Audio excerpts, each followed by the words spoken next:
Hey guys, ILene Vick here for Teaching Adult Coloring with ILene Vick. It is, here we go. It is Tuesday, June 4th at 7 p.m. Central Standard Time, and I am live. It is week 23, wow, already, of 2024, and in my neck of the woods it is currently 72 degrees with a high of 80 and a low of 65.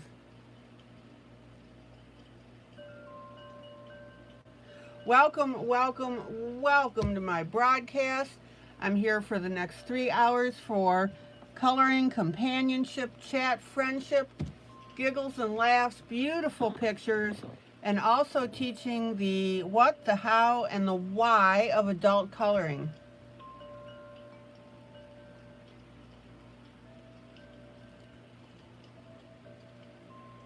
All right.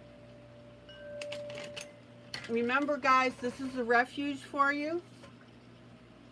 It's an emotional refuge. We have a wonderful time. We are united through coloring. Welcome, welcome, welcome to my YouTube peeps who come in and chat with me. That is always fun. Welcome to my YouTube peeps who watch this broadcast after the fact.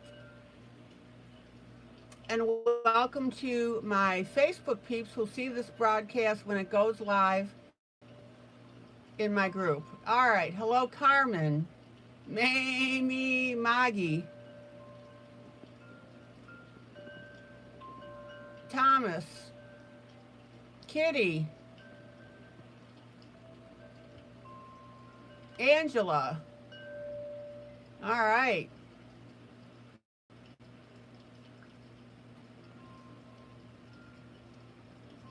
Let's see who else here. All right. Let me set up my other monitor real quick.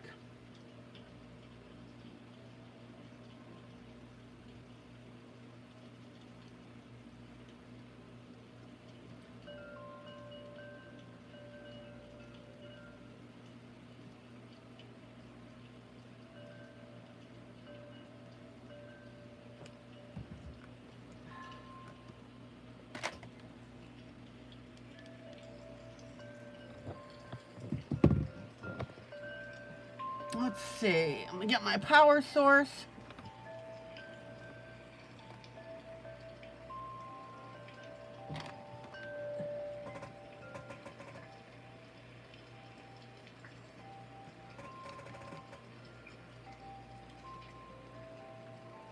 Guys, are you doing okay today? What's going on with your day? Win, lose, or draw?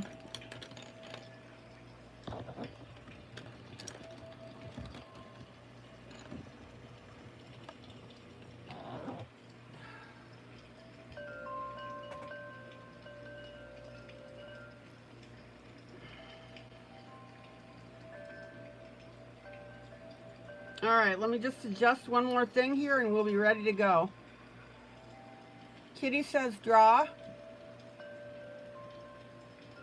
Angela says both a win and a lose.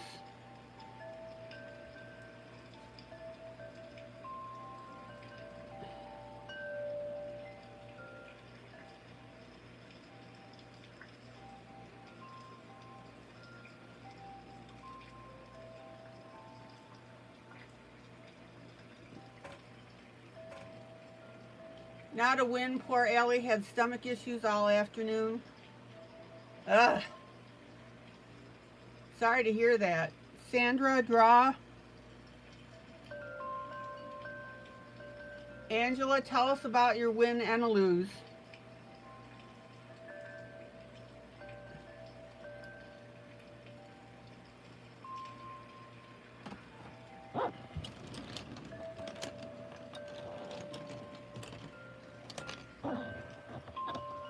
Okay, so the format of this broadcast, of course, is the first one is a buddy coloring, which comes from a free piece that I give you from one of my upcoming books. This will be released soon.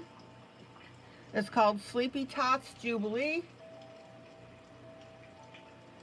Can't wait for it to come out. And then the second image that I'm working on, and I really don't have too much more to do on this, this is from Winter Wonderland.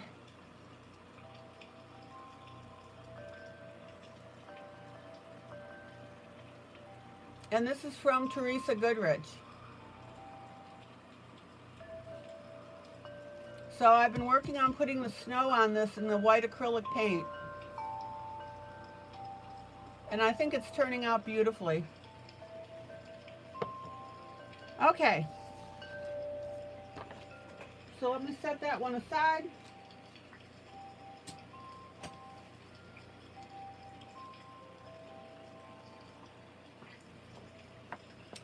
And the last that I was working on, our little girl, is I was working on the fence. Excuse my arm.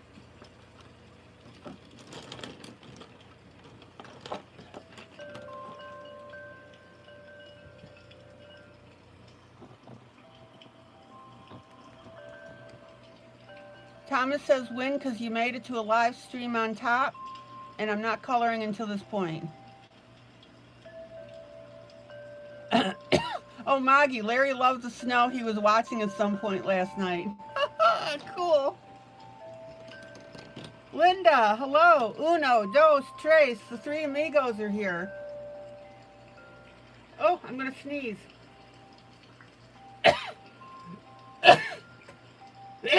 Oh.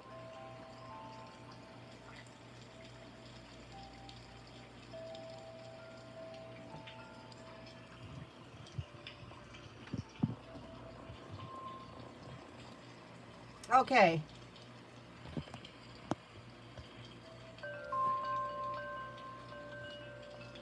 Oh, thank you, Kitty. Kitty, hello. Hello to Michelle. Hello to Wally. Excuse me while I use a tissue.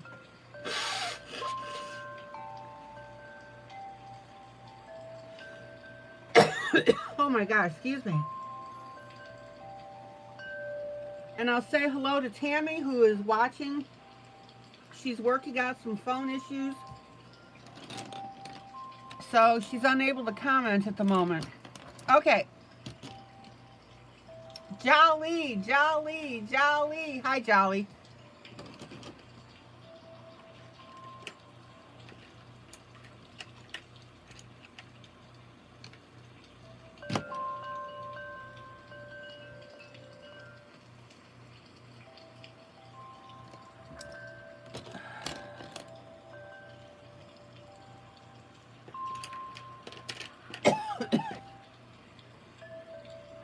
Oh my gosh, excuse me.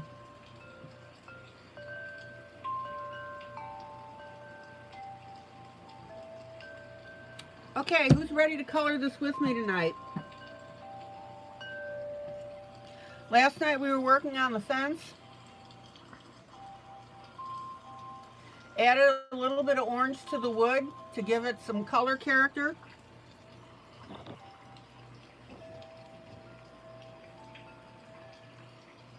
And I am ready to keep going.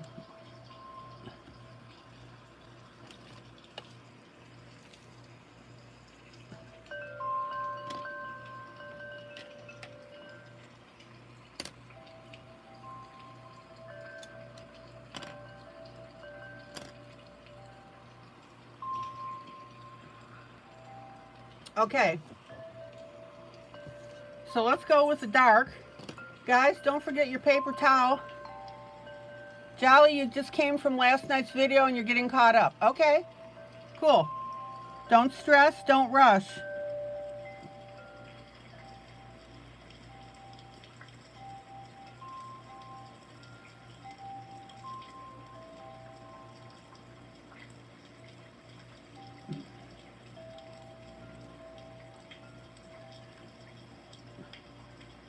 Okay, there's my dark.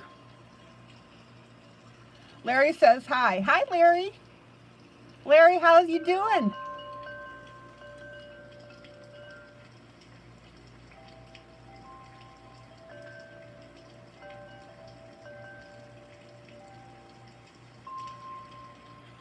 There's our medium.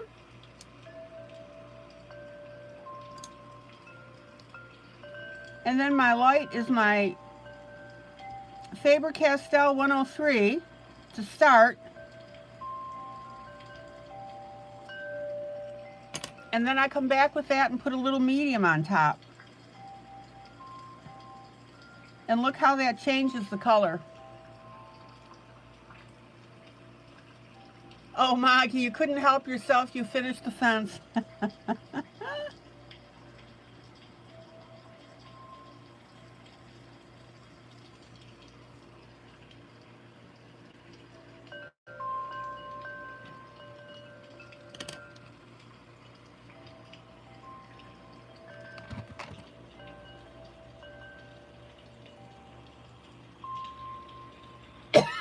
Excuse me.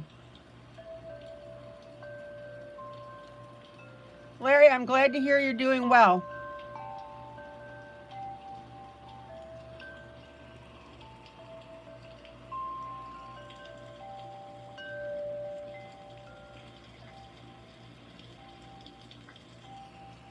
Okay, so I'm coming in with my darkest color.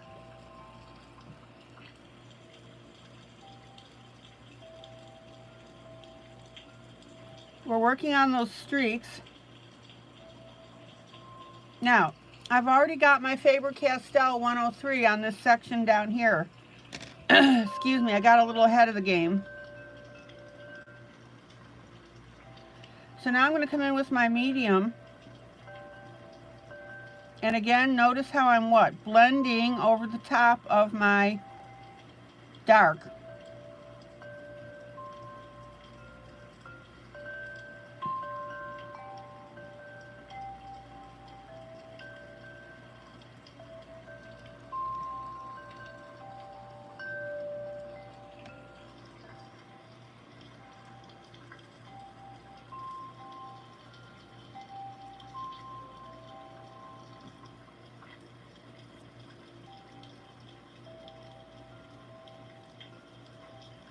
Now I'm going to come in with my dark here and just add a little more of it to the side.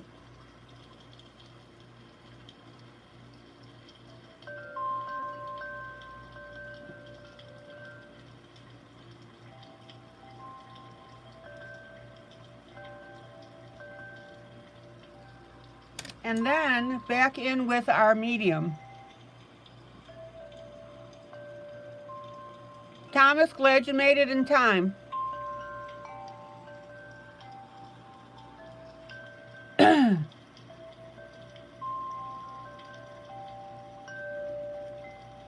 And then I'm going to use my light coming all the way down, and we're going to go right over that Faber-Castell 103, which is the ivory.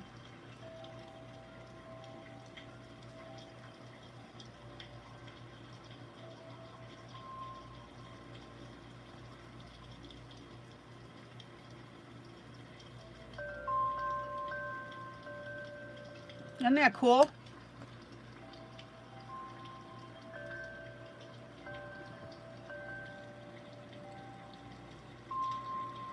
Now I'm going to emphasize this area here with my medium.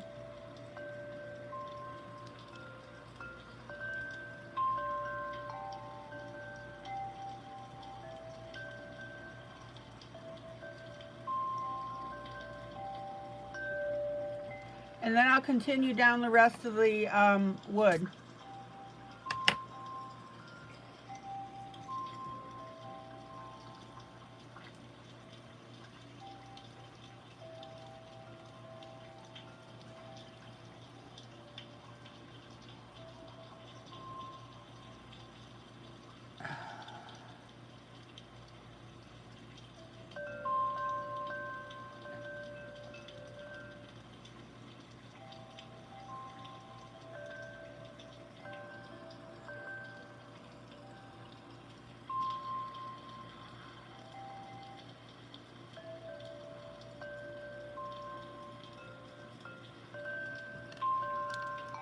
Okay, now I'm going to come in with my dark, and I'm just going to emphasize a couple of these streaks.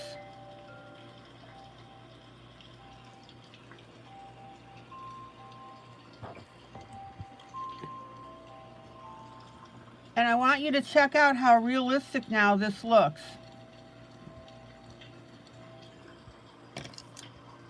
Let me pull out. Isn't that cool?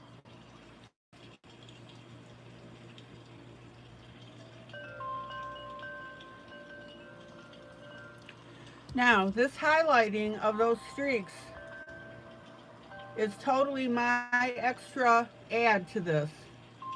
And that's why I'm saying that once you have your grayscale colored in with your colors, this is the time to add your extra stuff. Or that is the time, I should say.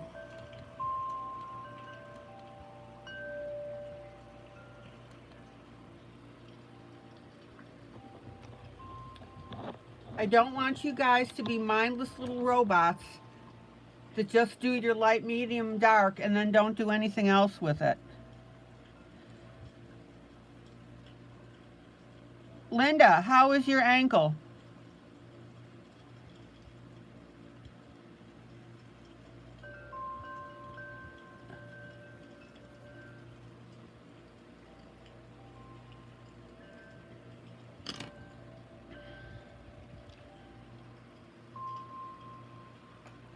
Okay, now let's move down here.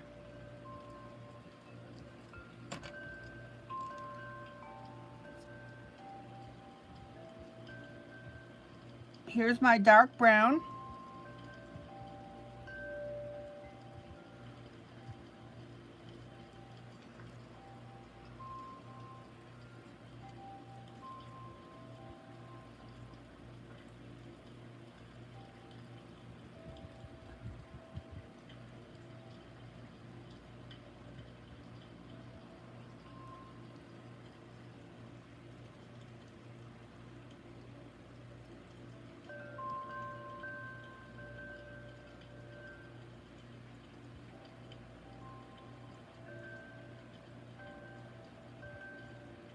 Check out how I'm highlighting this dark.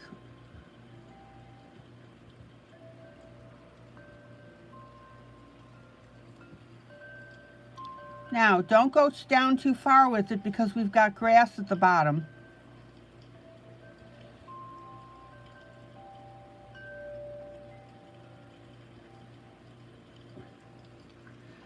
So what I'm going to do is I'm going to come in with my green.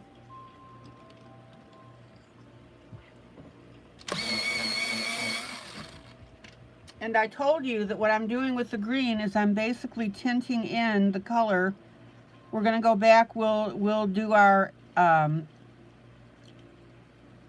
detail with it by adding the darker around it.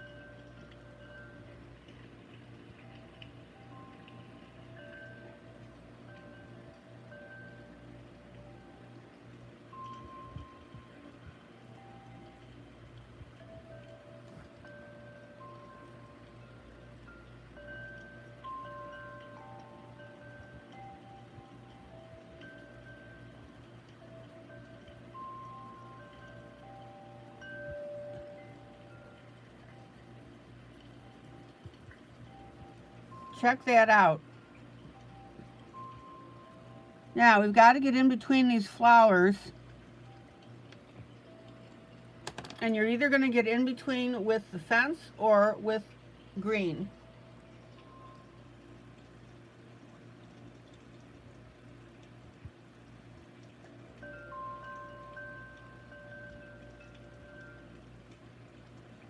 Just be really careful about detailing your flowers here.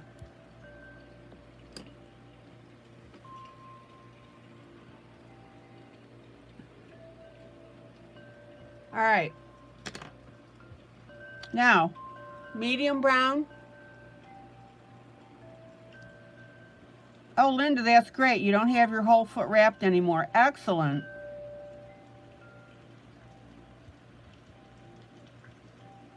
Michelle, how are you doing tonight? Oh, Angela, forgot to answer your question about who the three amigos are. The three amigos are Linda's family, because Linda is in the broadcast, but her daughter Michelle, watch,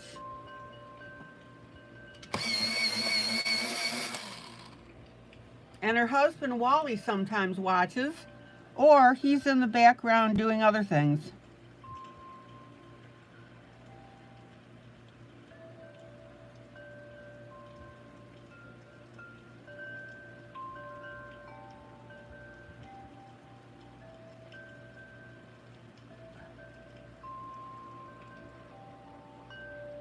So we call them the Three Amigos.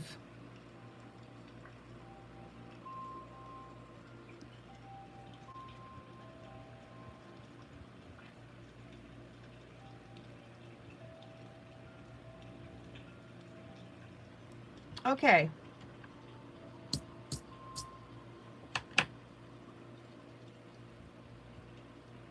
Look how cool that fence post looks, guys. Let me pull out.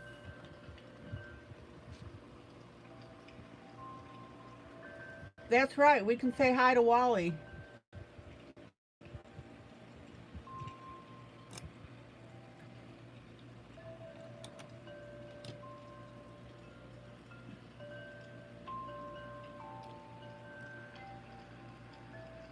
All right, let's get up in between these toes a little bit. Details, guys, details.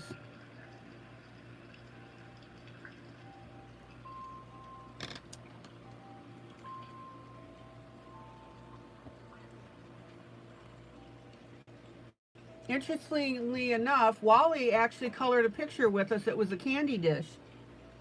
And for never having colored before, he did a beautiful job.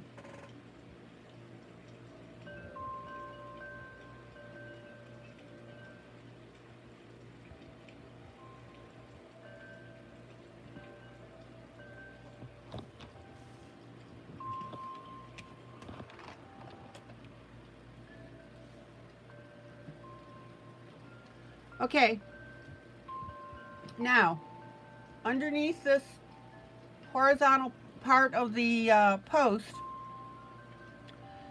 we have a really dark area, and I'm going to come in there with Payne's Gray and just emphasize that a little bit.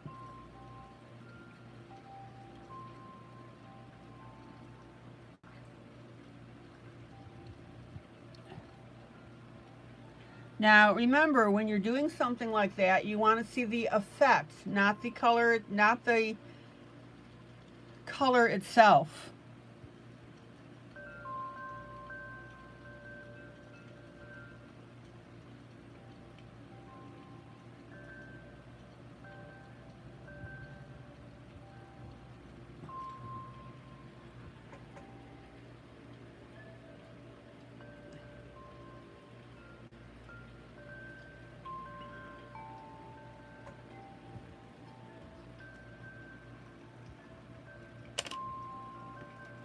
All right, let me get a little clear edging here on this foot. It's a little fuzzier than what I want.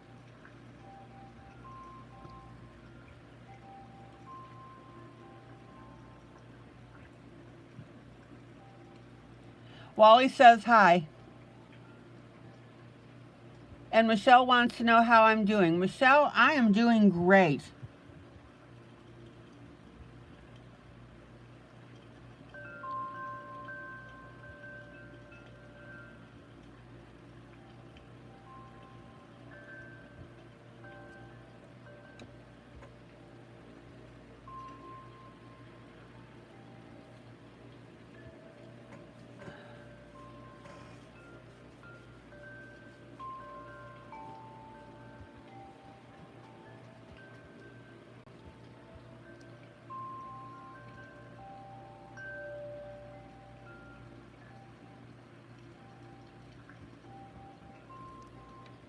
Okay.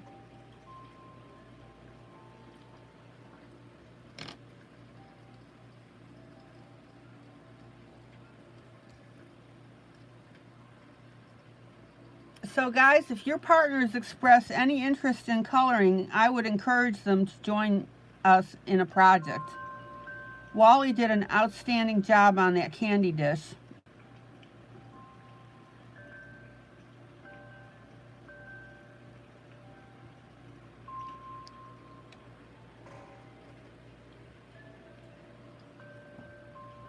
Okay. Now, Let's work on our horizontal bar here.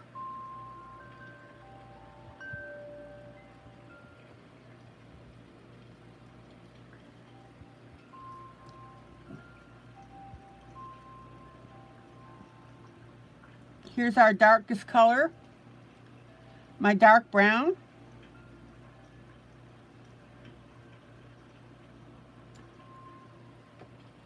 And don't forget, guys, rest your hand on that paper towel. Jolly, how are you doing today?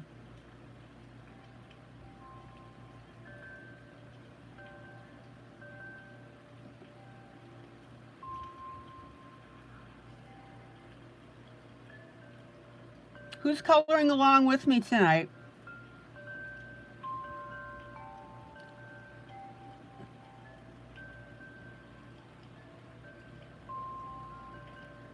Don't forget to turn your pencil. Keep that point as much as you can.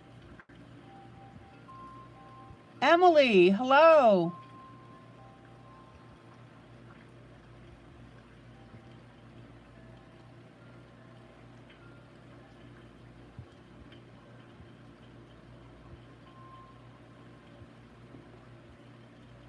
Emily, how is Derek and you doing? All right, Sandra, you're coloring with me?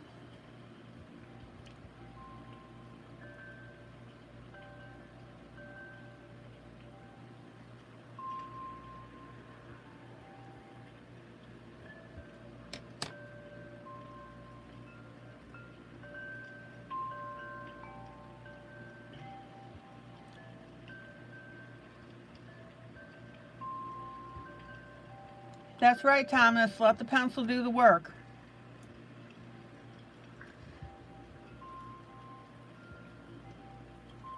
Jolly, you're coloring with me? Good. Oh, Emily's driving. Okay, she'll be in later.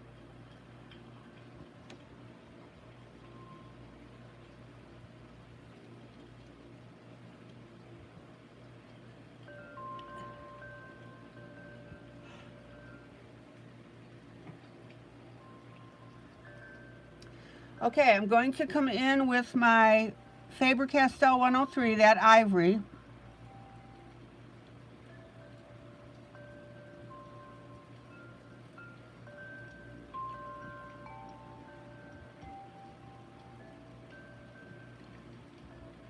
And I want you to remember that when you want to change the look of a color, you put a different color underneath it. And that's what I'm doing here.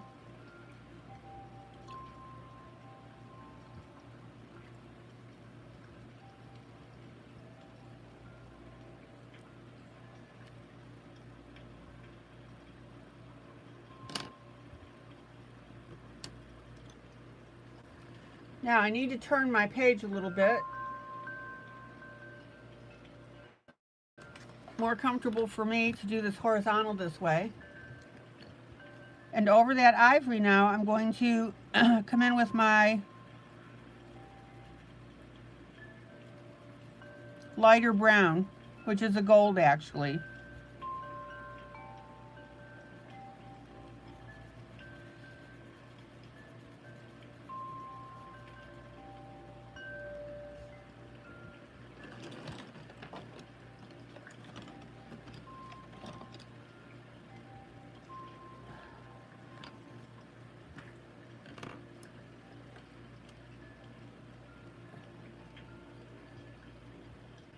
Oh, Linda, so hot here today, you saying? Low 90s, supposed to thunderstorm. Oh, all day tomorrow. Lovely, muggy.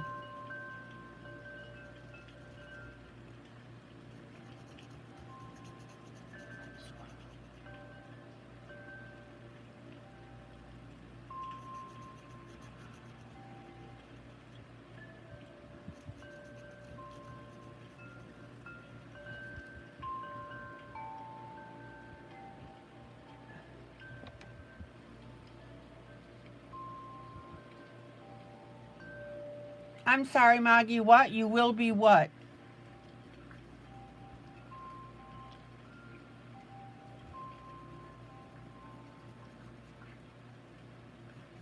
Oh, I'm assuming that you mean you will be coloring along. Okay, gotcha. I'm guessing that's what you mean.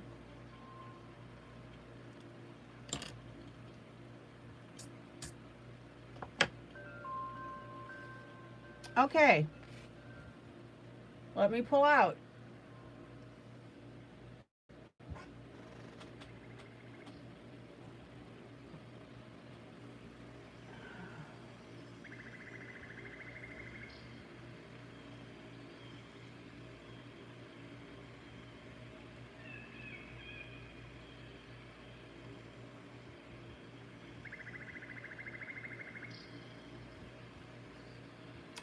Yeah, I don't know why there's a lag sometimes, Maggie.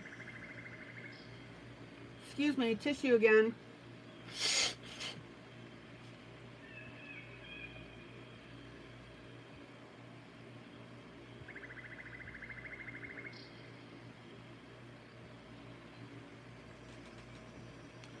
Okay, let's do the top here, horizontal bar. So I'm going to turn this again.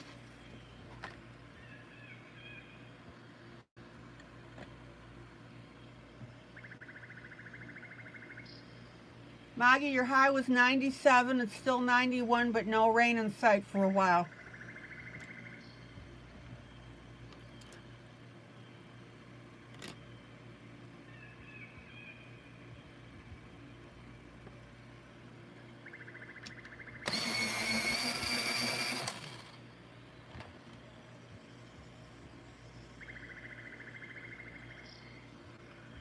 Okay, horizontal bar up here.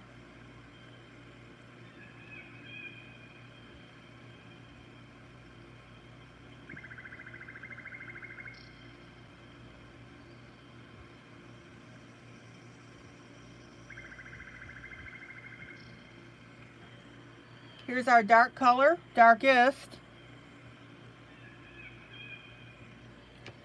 Yeah, it's currently 72 in my area. The high is 80.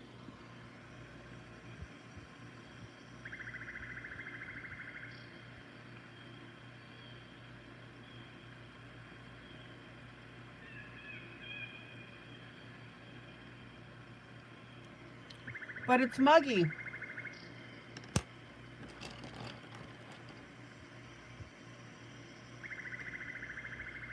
Okay, now I'm going to come in with my medium. And I'm sorry, I misspoke again. This is my lighter brown, which is my gold.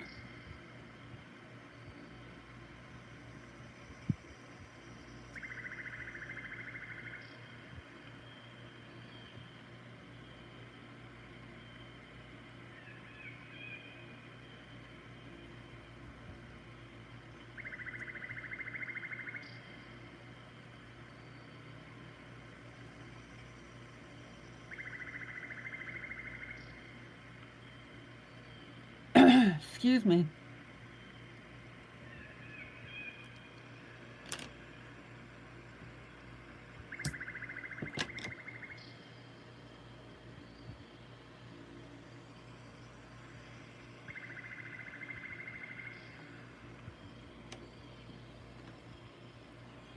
Oh, that's a good question from Thomas. What is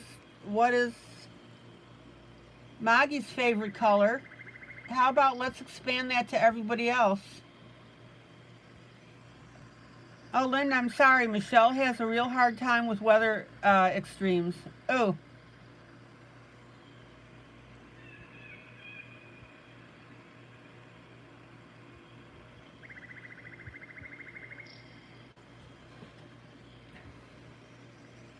And guys, I keep telling you, oh, Thomas, my favorite color is purple, by the way. I know you didn't ask me.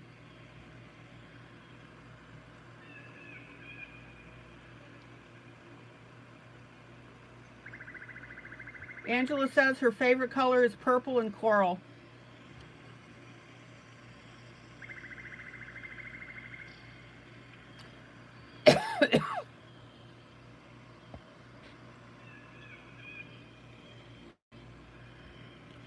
Okay, darker color.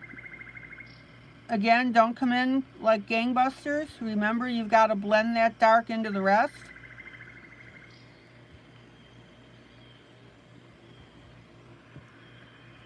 Sandra, turquoise, Kitty, red, and yellow.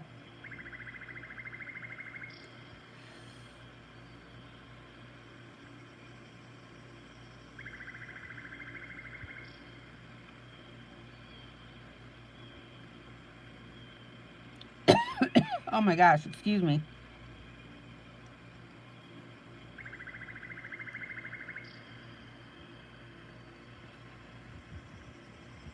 Thomas says burnt orange is his favorite color.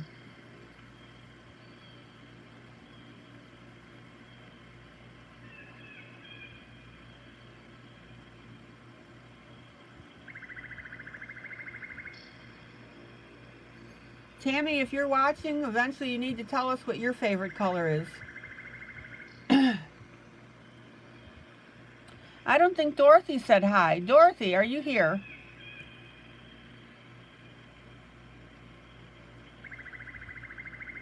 Okay, now remember, we have that Faber-Castell right here in the center.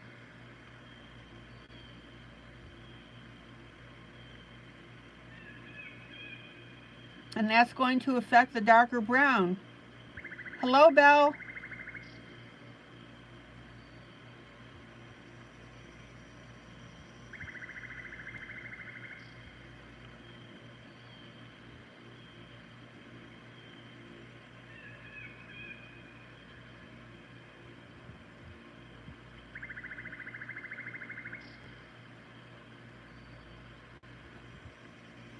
Belle has entered the room.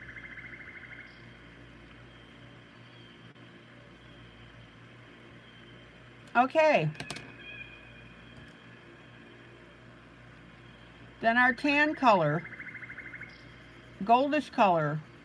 I never know what to call this because if I say gold, I guess it's gold.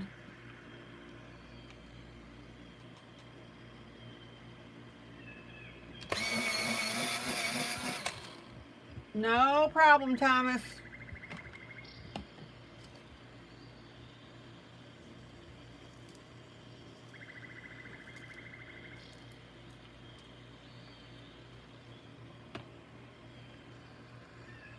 Michelle's favorite color is blue. That's cool. Oh, and Linda, that's when you colored a train for her out of one of my books in blue. And Linda, your favorite color is purple.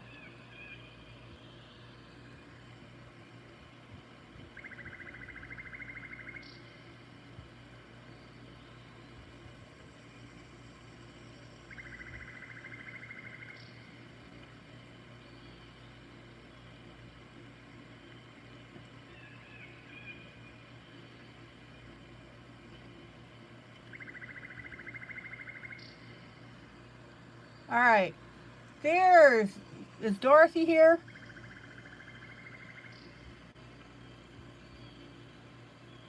I think Dorothy likes to lurk in the background.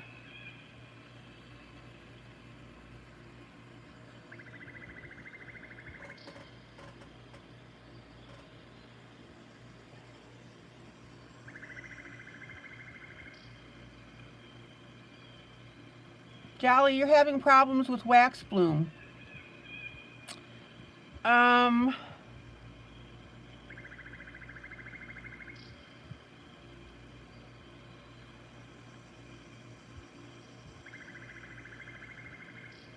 Are you pressing hard?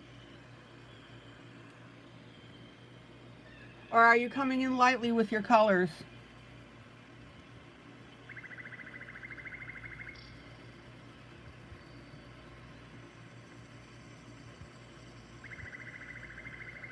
It could be your paper.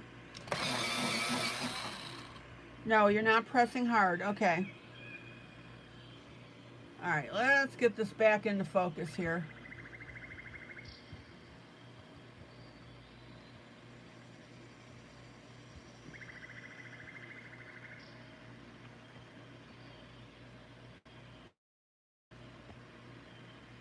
Jolly, what paper are you using?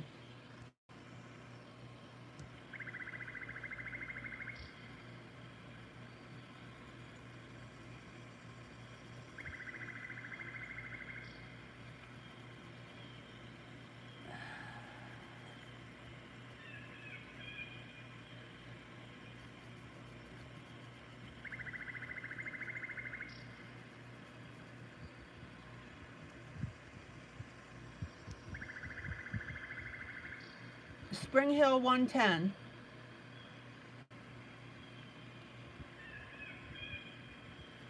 What brand pencils are you using?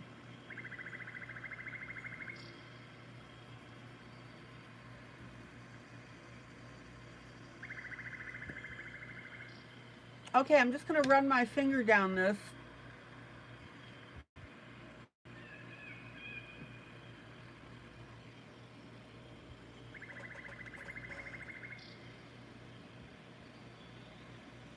Okay, Emily.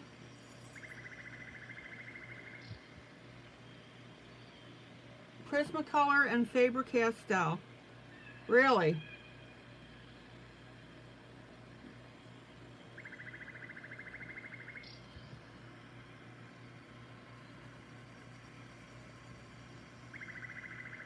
Jolly, keep in mind that no matter what, you're going to have a wax layer because of the pencils. That's why you periodically see me with my finger blend the colors.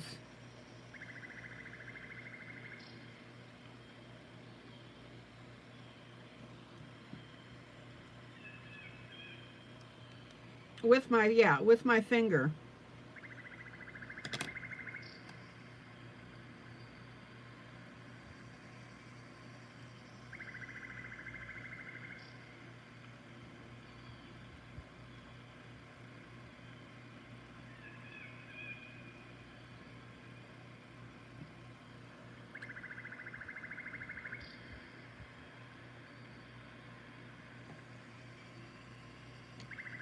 Jolly, how many layers of pencil are you putting on your paper?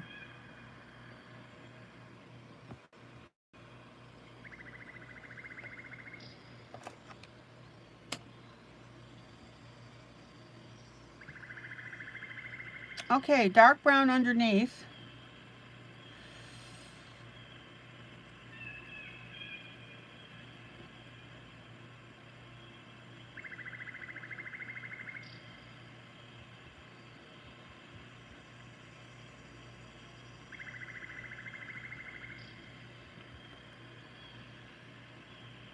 Many light layers. That may be your problem.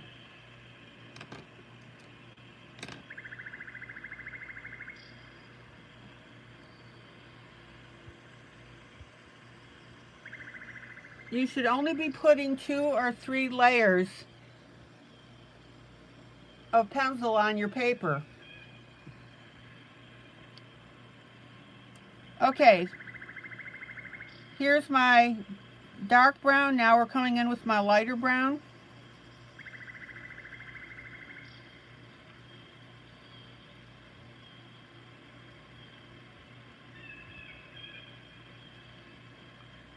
Jolly, you should just be putting on enough layers to color the area.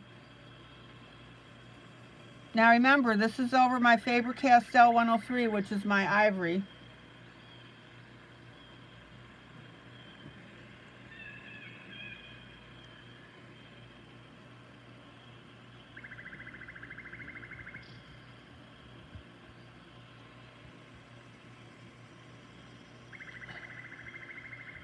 Jolly, what I want you to do is, as I'm coloring tonight, I want you to watch how many layers I put in an area.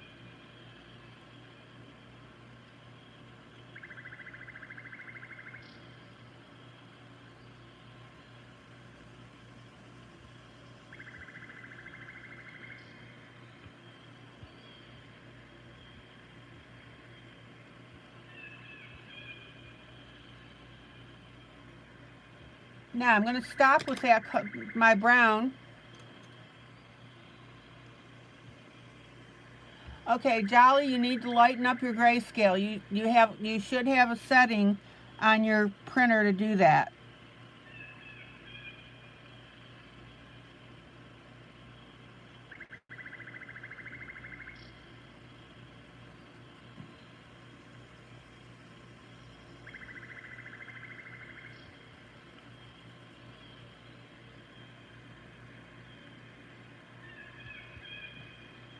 And Jolly, you're not trying to eliminate and color over and get rid of your grayscale.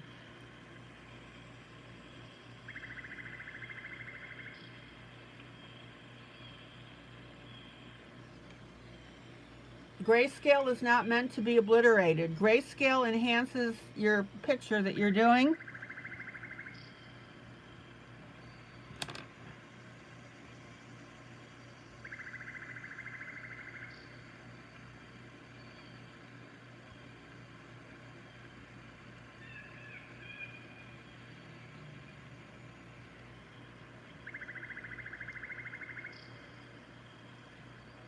So Jolly, lighten your grayscale and don't try to get rid of your gray.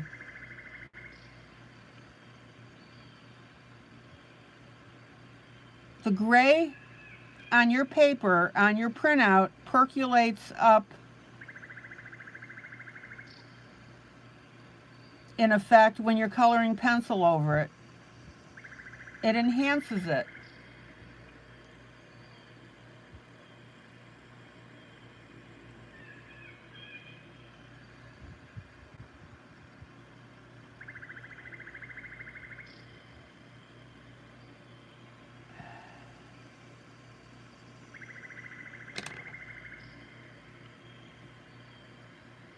You want to work with your gray, not against it.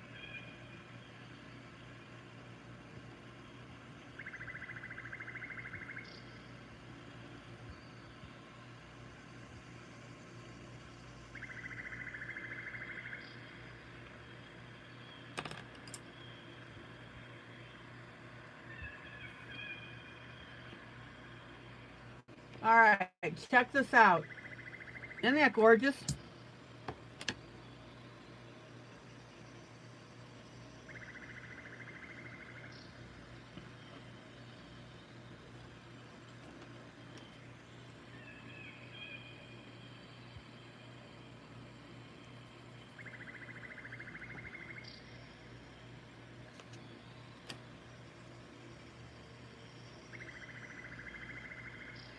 Jolly, that comes back to not pounding your pencils into the paper. What we're doing when we color grayscale is we are tinting the gray on the paper, and that gray, when it's dark up here, for example, and lighter down here, that gray is what makes your difference between your images.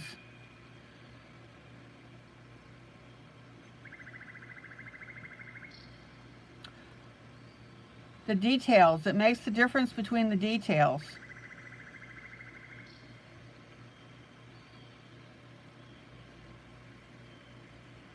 So stop trying to obliterate that gray.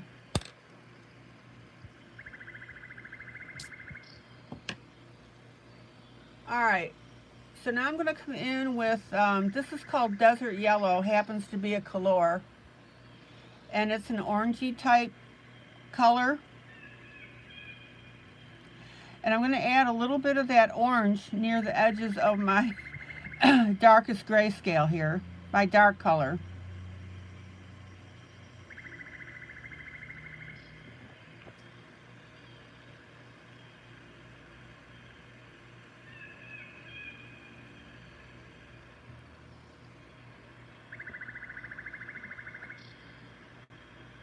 Yeah, Jolly, work with your grayscale, not against it.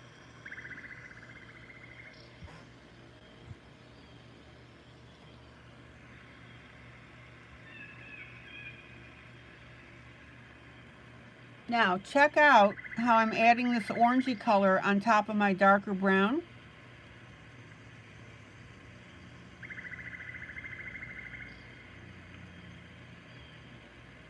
And this is where, when you're doing grayscale,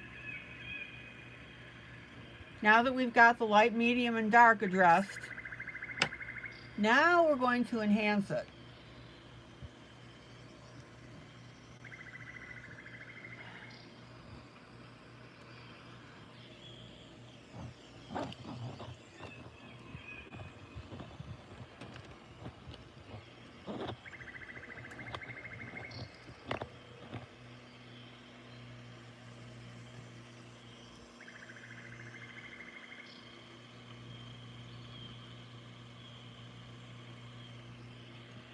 And check out how that orange is making this look coppery, kind of.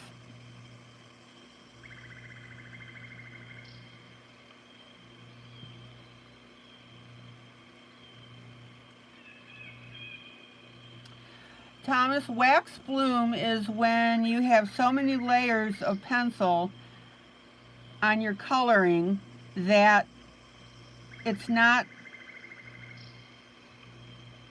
going into the tooth of the paper. So in other words, you're just coloring the color that you've laid down, and what it does is it starts to create a shiny surface.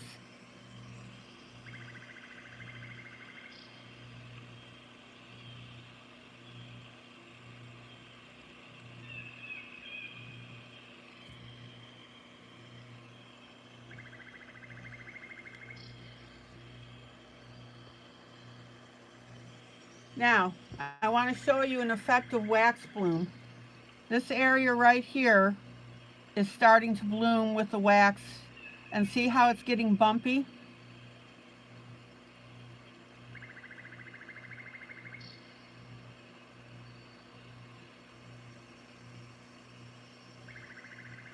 Right, it flakes up. So right there on this line here, you can see the bumpiness.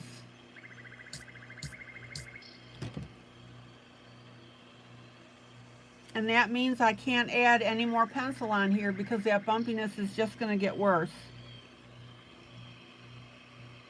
That's what wax bloom is.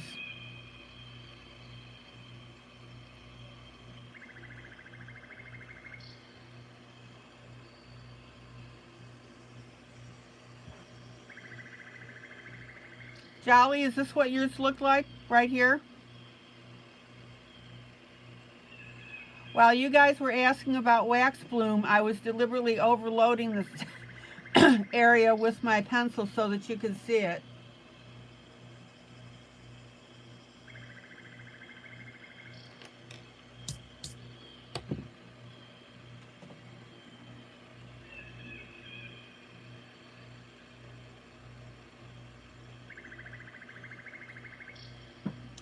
And sometimes when I've been doing a project, I'll come in the next day to look at that piece,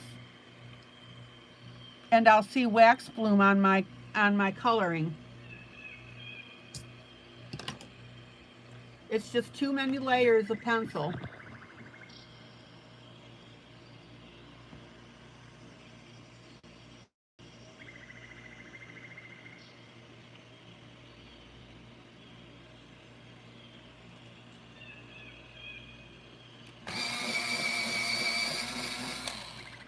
Yeah, wax bloom can take different, it can look different.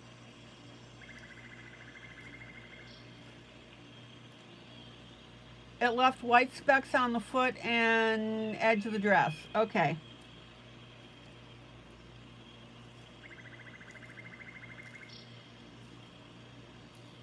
Jolly, do you have eyeshadow?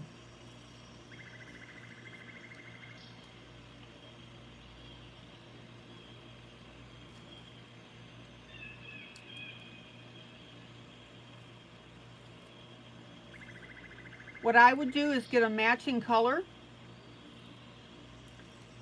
and get a Q-tip and very carefully apply eyeshadow to those areas that are looking spotty.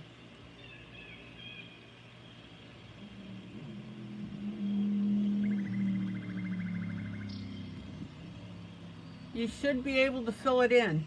Just use the Q-tip and be very careful. Okay. Here's my orange pencil.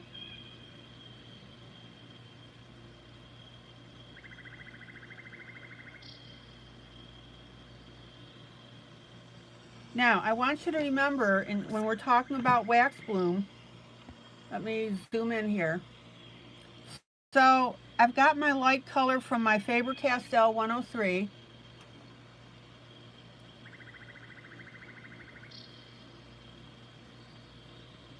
I came in with my light brown to go over that, and now I'm going over it with my orange pencil. If I continue too much with my orange pencil, this will start to wax bloom.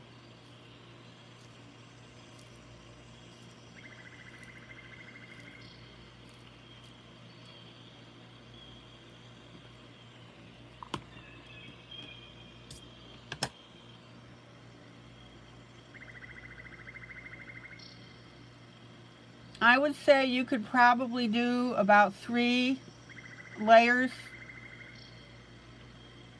on a piece before you run the risk. It depends on the pencil, it depends on the paper.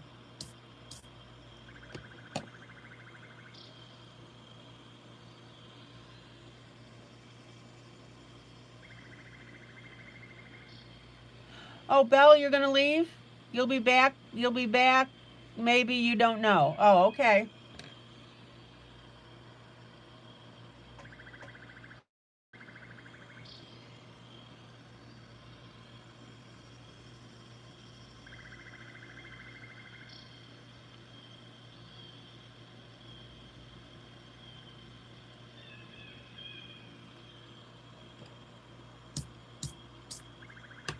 Jolly Thomas, does that help you understand about wax bloom? I don't dare put any more layers on this.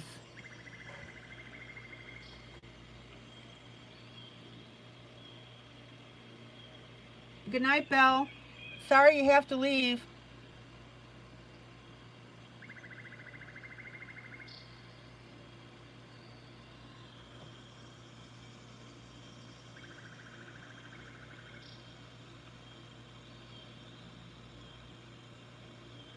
Jolly, does that discussion about wax bloom help you?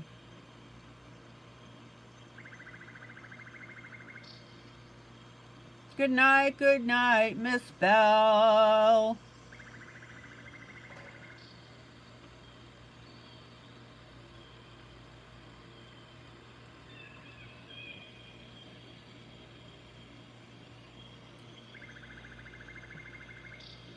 Yeah, you're putting too many layers on. So yes, layer your pencil, but not, excuse me, I mean to cough. Layer your pencil, but not as much as you're doing it.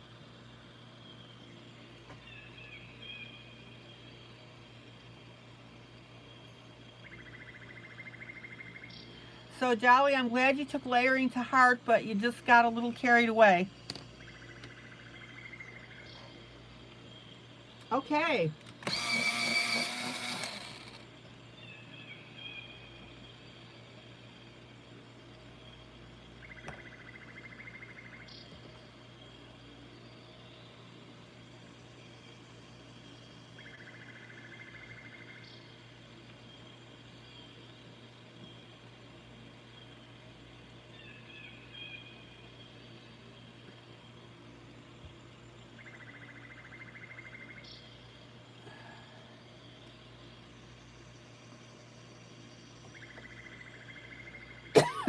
Pink.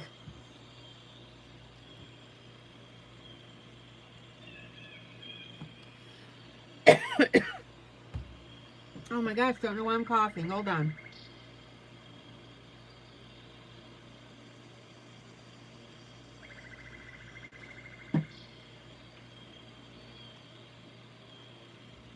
You definitely put more than 3 layers.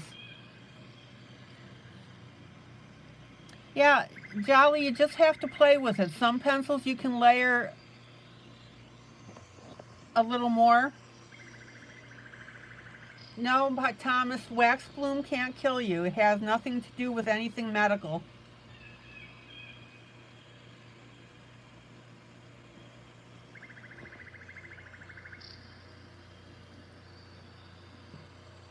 Thomas, why do you think wax bloom could kill you? It's a coloring issue.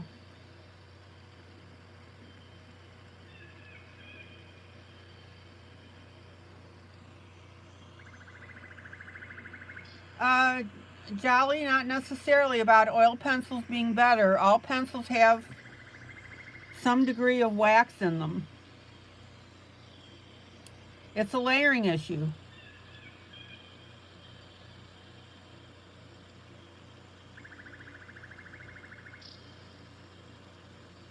And if you use several brands of pencil, that's where you can run the risk of running into wax bloom a little more often. It just depends on how the pencils work together.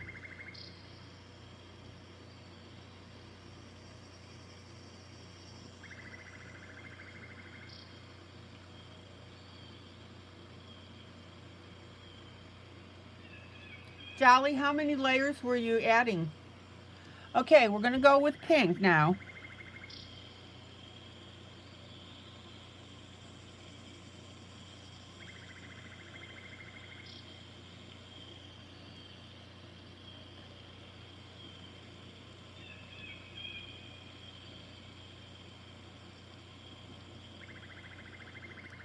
And I'm just adding a little bit of pink.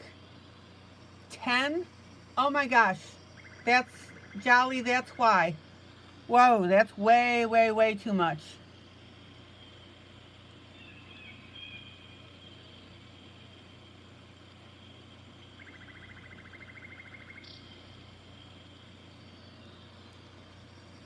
Jolly, I'm going to give you A for effort.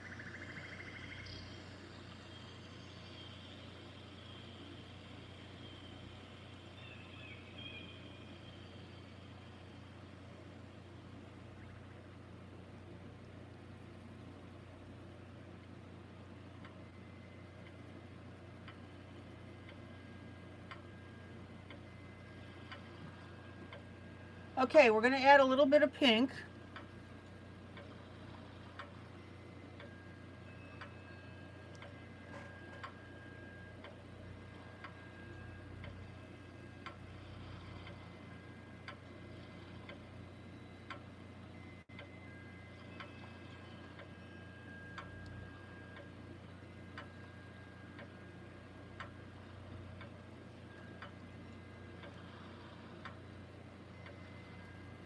Now I'm just adding spot pink here.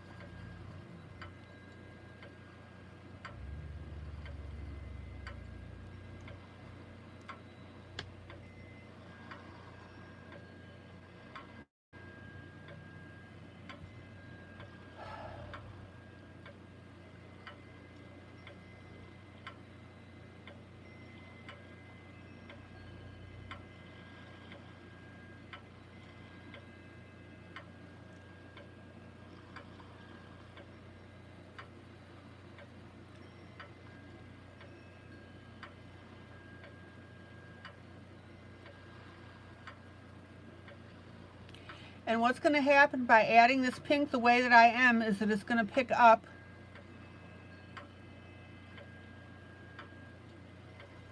the pink that we have in other parts.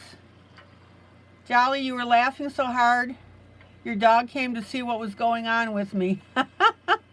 That's right, A for effort. A plus for effort.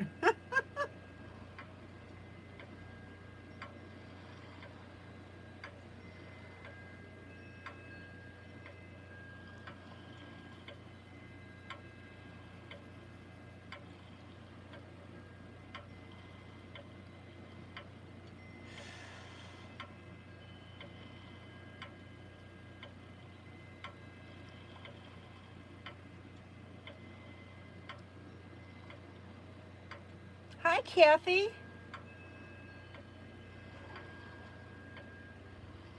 Well, Jolly, I'm glad that you being in my group is making you jolly. Oh, I made a jolly joke.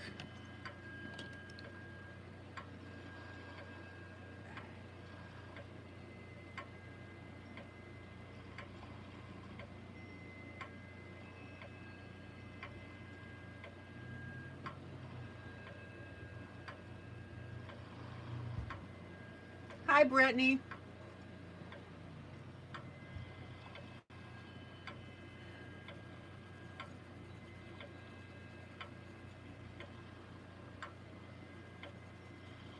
Okay, now we're going to add a light yellow around this.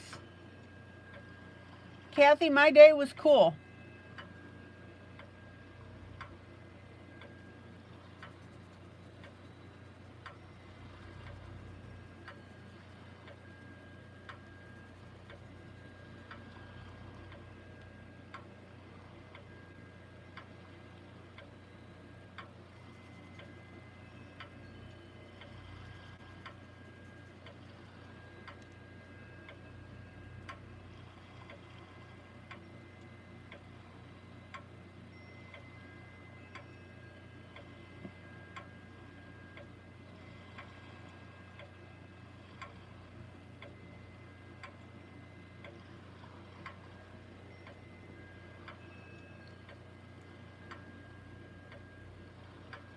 Okay.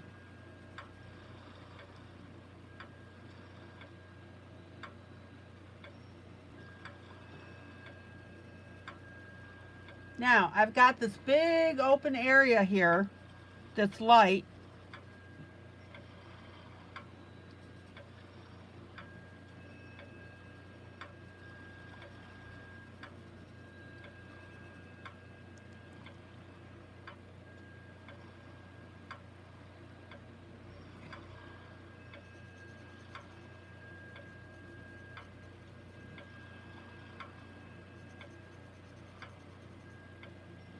And notice how I'm bringing this yellow. Now, we're going to go with a lighter yellow right in this bigger area.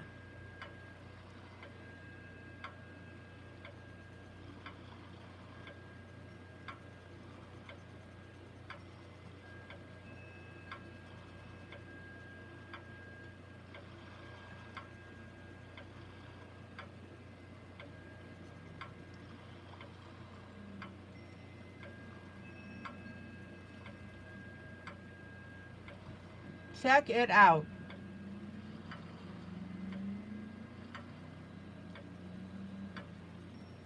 Oh, I am just having way too much fun with this picture. I told you that the other day. Okay, then I'm going to come in with a pale yellow.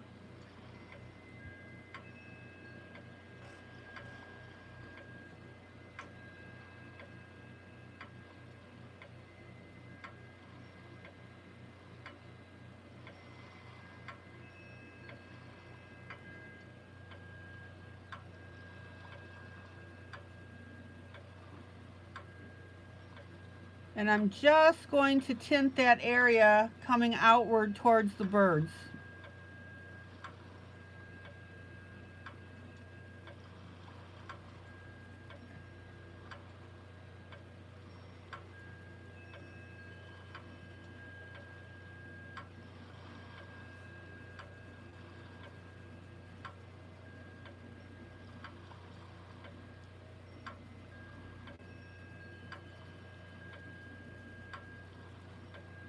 Check it out.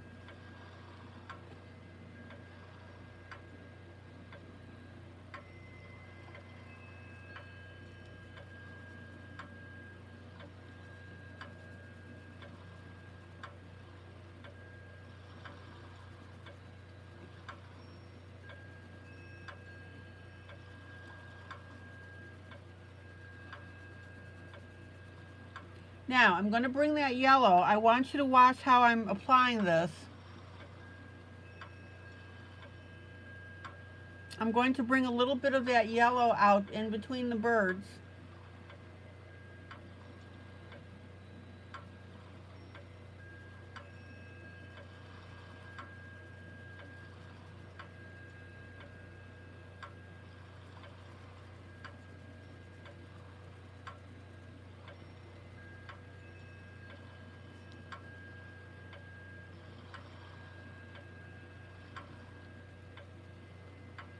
And notice how I'm coloring in little circles to get that area filled in the way I want.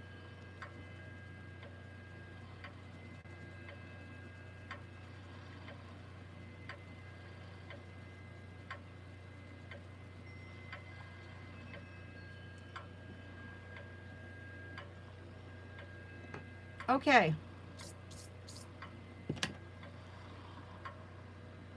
Let me pull out so you can see the effect.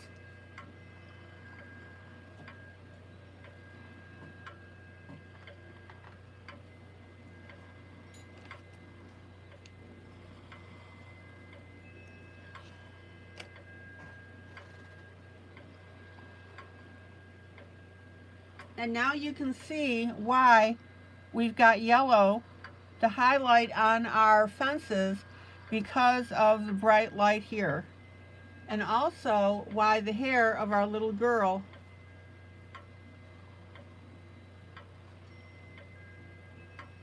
has the sun glow on it.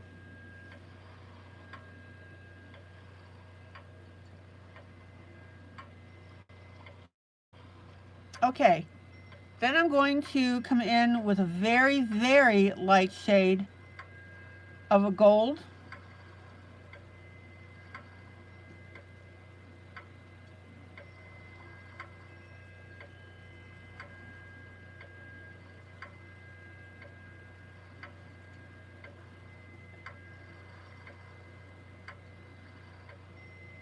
Kathy, how is everything on the home front?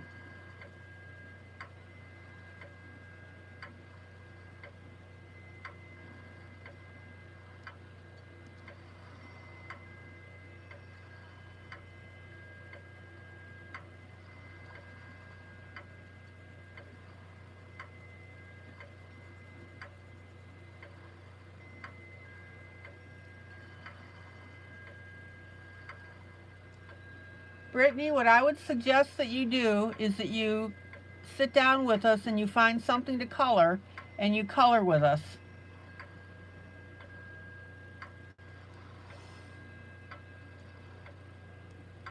Now, you can use chalks if you want. You can use eyeshadow to do this.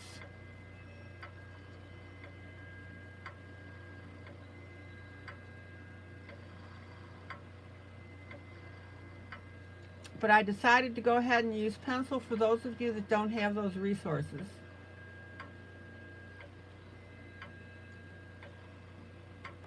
Okay.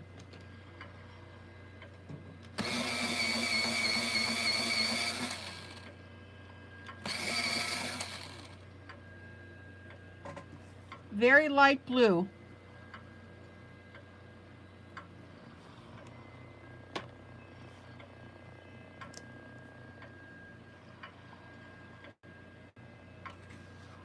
I'm up in the upper right-hand corner. And we're going to go ahead and have that sky blue filter down into our yellow.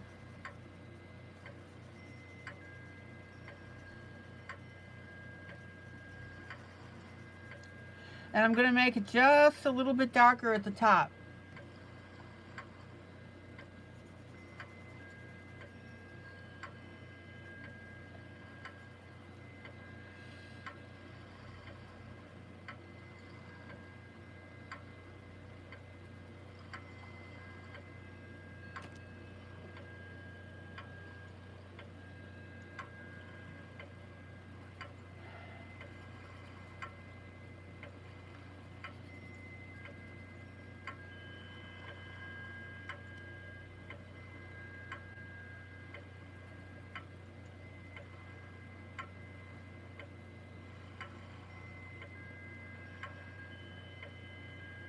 And check out how I'm working that lighter blue in between the leaves at the top here.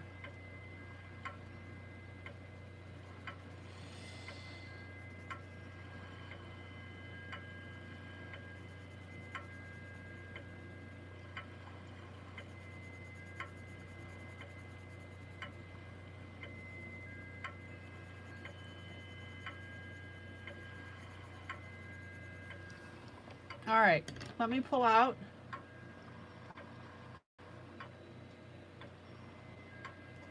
Okay, Thomas, you're back. Thank you.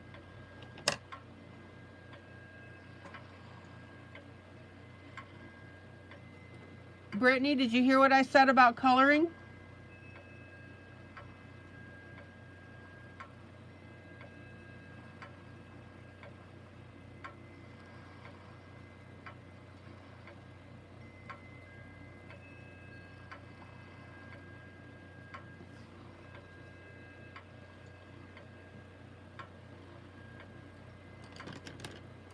All right.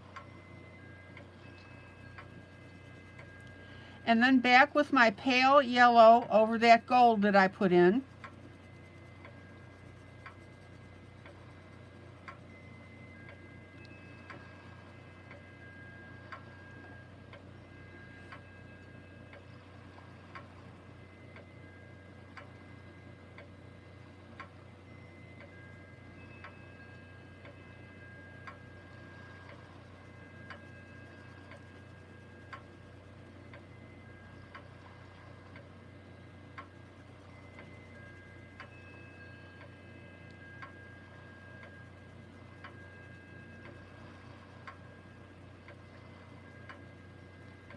And then notice that I'm running that yellow right up into my blue, and that's going to give us a color change as well.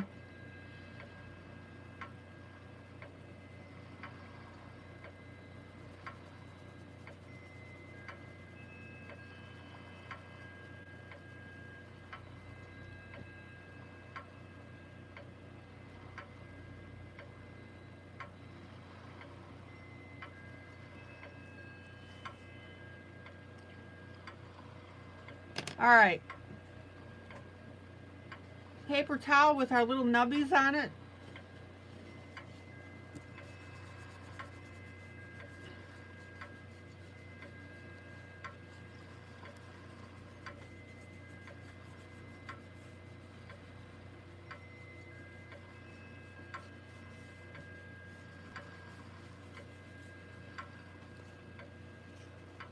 Don't forget to change your position on your paper towel.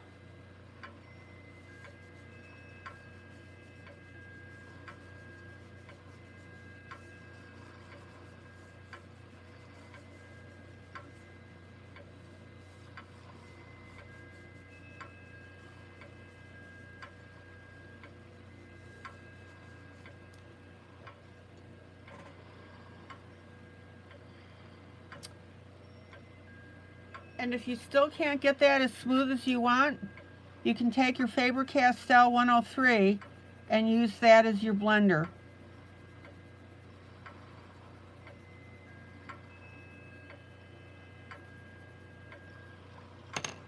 And what that'll do is that'll make your piece nice and soft.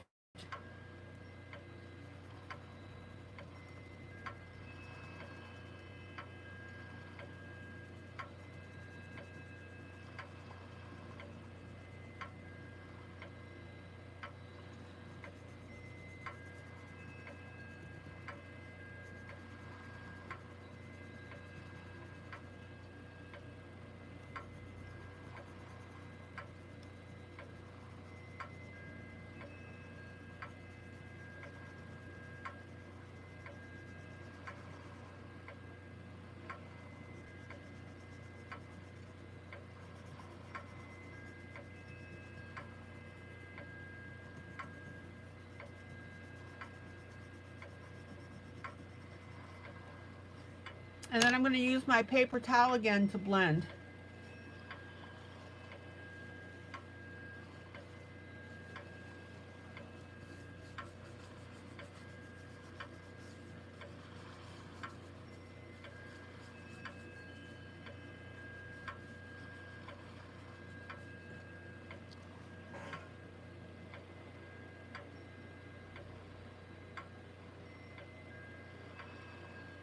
Any questions about what I'm doing?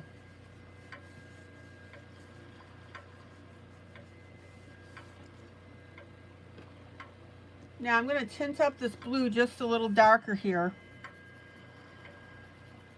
Same pencil, multiple strokes.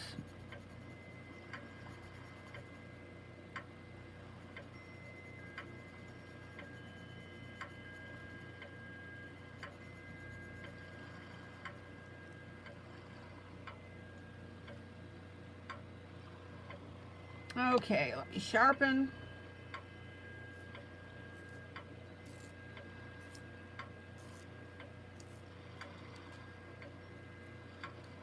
Now, if you're new to this broadcast, we can get this image to you. This is a buddy color. I use it as a teaching tool.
Oh, Miss Sandra, good night.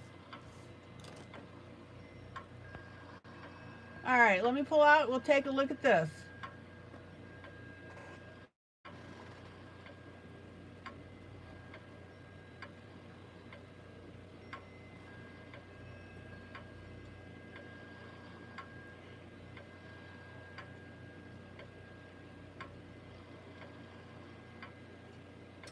Sandra, see you tomorrow night.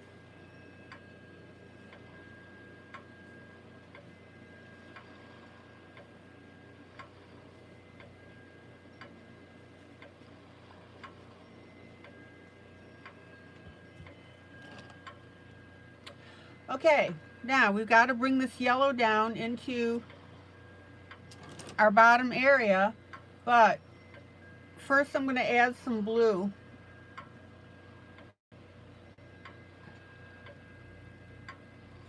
So I'm going to put a little blue right here on this flower.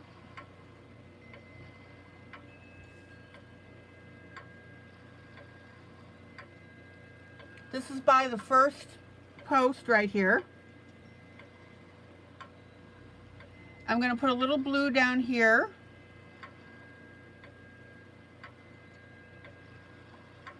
Trust me, this will make sense when we get going on it.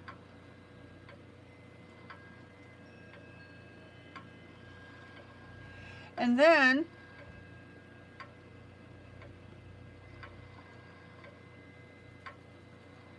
we'll add a little bit of light blue over here.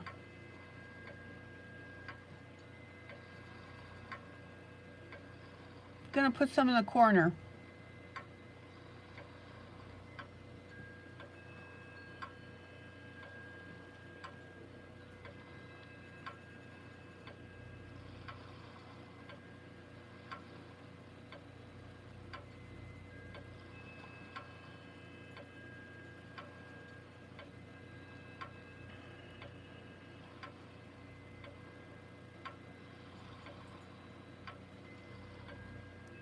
Then I'm going to come back with my yellow. No, I'm still going to work with my blue, sorry.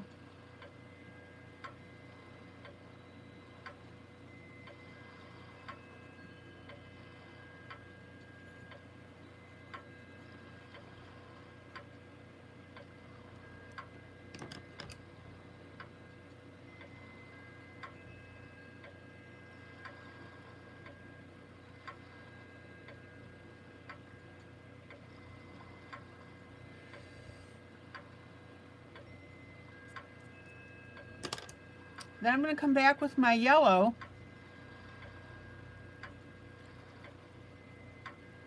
I'm going to push into my blue just a little bit, so that's going to bring in some what? Green. Isn't that cool?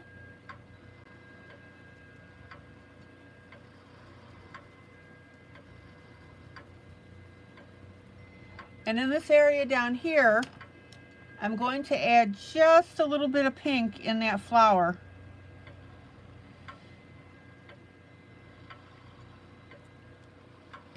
And yes, there, like I said, there is a method to my madness.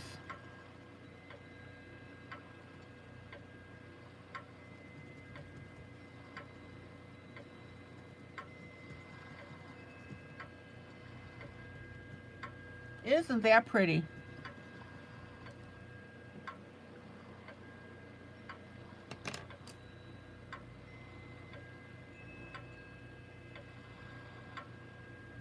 Now, notice how I'm shaping up around my flower a little bit with my blue. And I'm going to add a little bit of blue in the center of this yellow.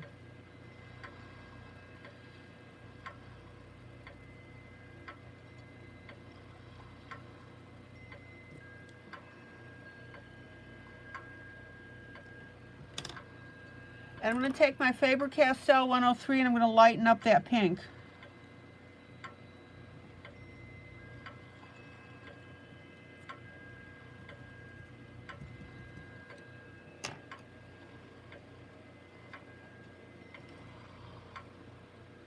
Now, while you're coloring with me, you're coloring on face, because I know that it's not 100% clear why I'm adding these colors where I'm adding them. This is why I ask you to pace me.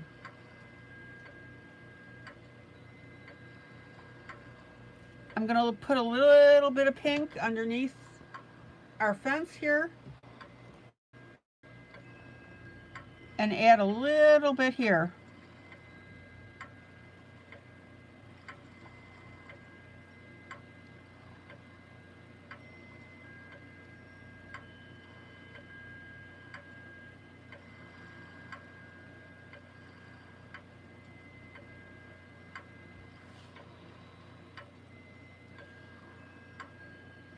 Now I'm going to go back to the left here because I noticed a spot where I want to add a little more here.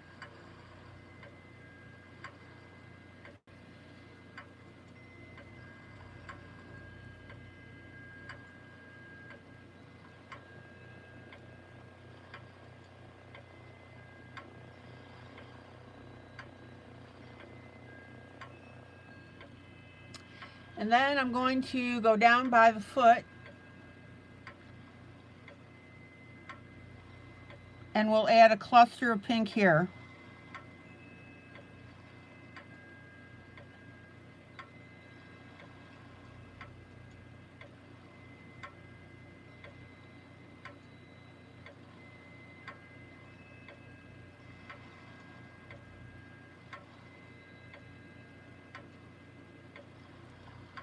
And I'm just going to lighten that and blend it in a little bit with my Faber-Castell 103. And you guys can see why I like that pencil so much. If you don't have the 103, use an ivory. This is an ivory. It's a Faber-Castell ivory.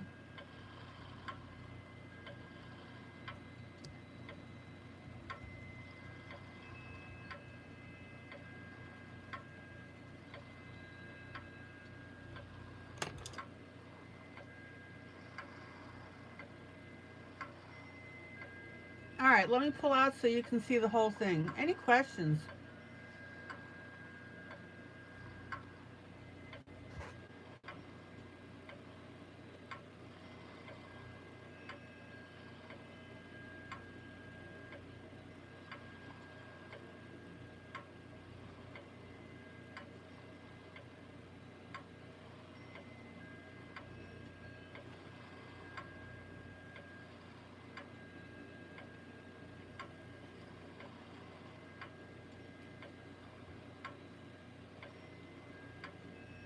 What I want you guys to learn is doing things like this around the fence by adding your blues and your pinks in order to make a really pretty layout.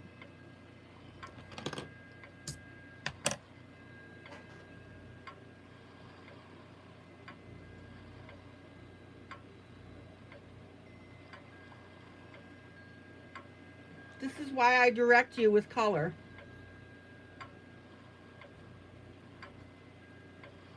Oh, Miss Kitty, good night.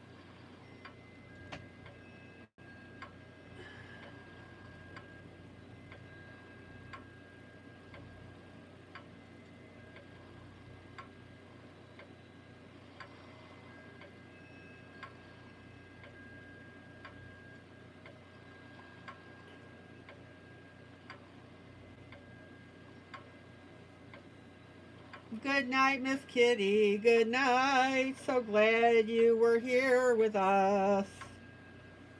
All right.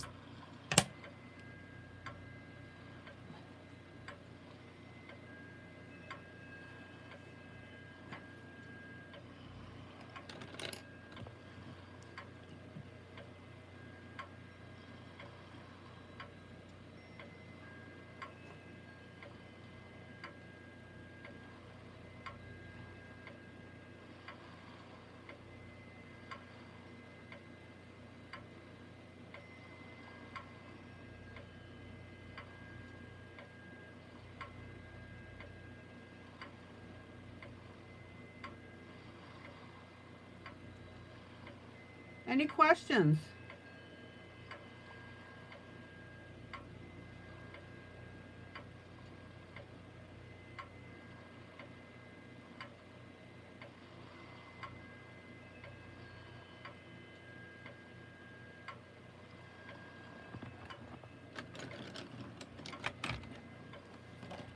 All right, I'm going to do a little bit more on this.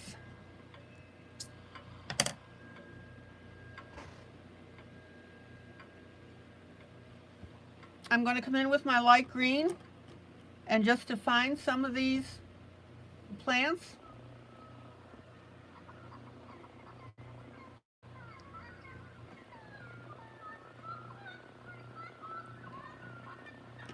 But first I'm going to come in with yellow and add a little bit of that.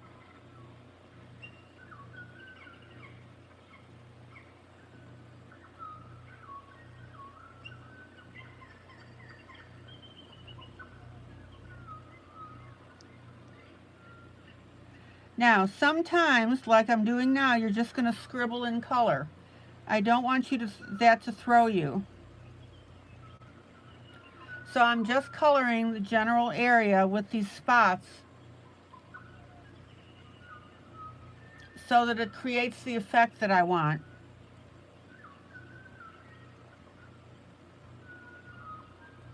So don't look for specific areas to fill in.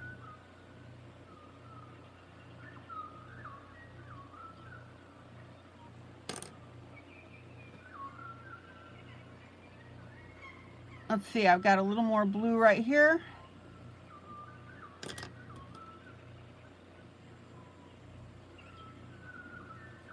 And sometimes when you're coloring something like this, that happens.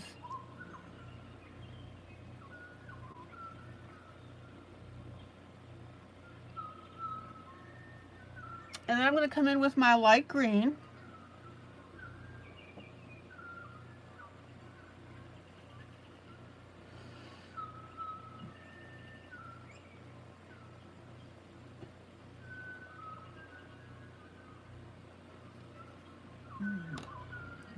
Let's see, we'll add a little more yellow here.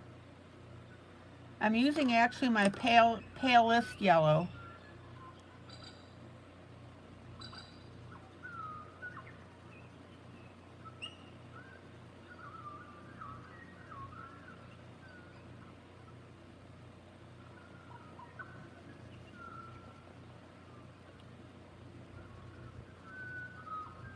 And I need you to follow me closely while I'm doing this.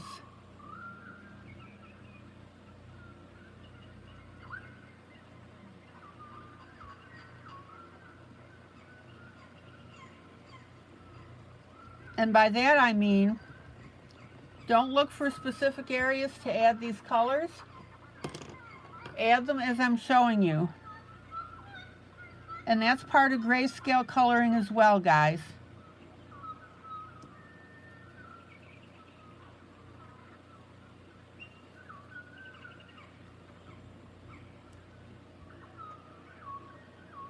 Now back with my blue very lightly.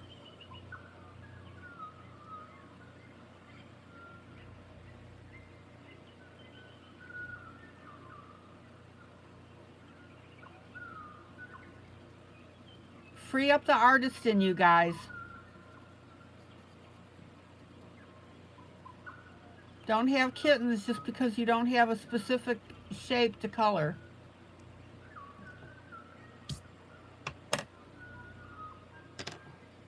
Okay, let me move over here.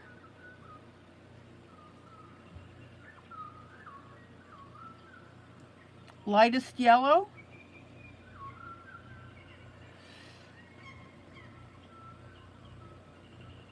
We'll add a little bit of that.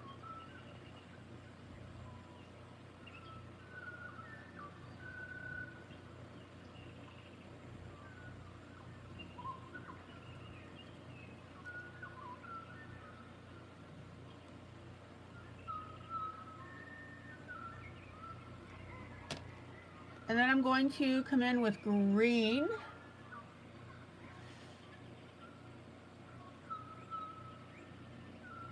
So we have yellow, we have green, and we have pink.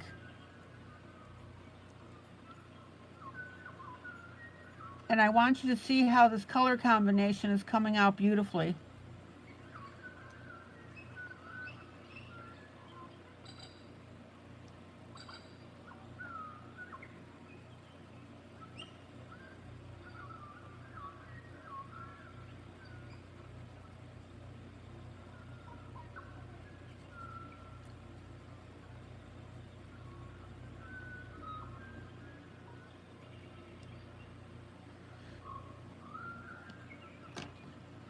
Let's get a little yellow up in this corner here.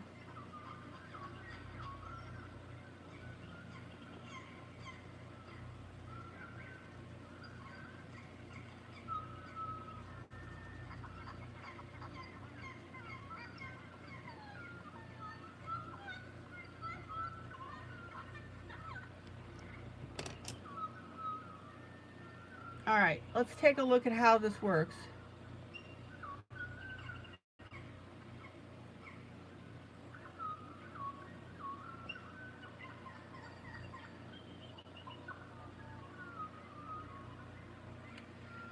Now, all you've done is add splotches under my direction of our yellow, a green, a pink, and a blue.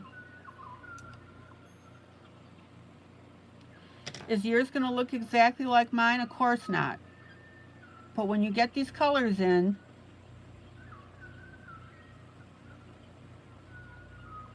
you'll see why this looks so cool.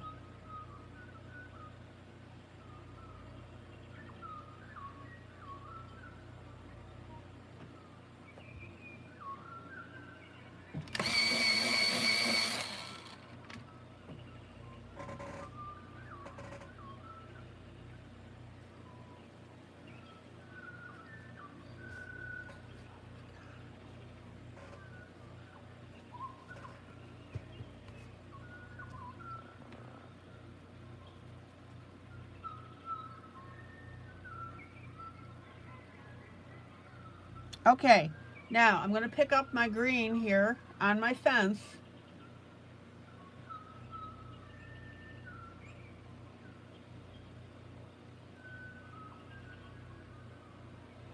And I'm using a lighter green. Oh, let me find what I was using. Hold on.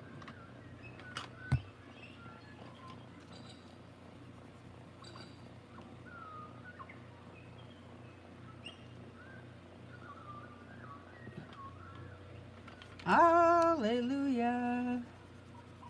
There we go.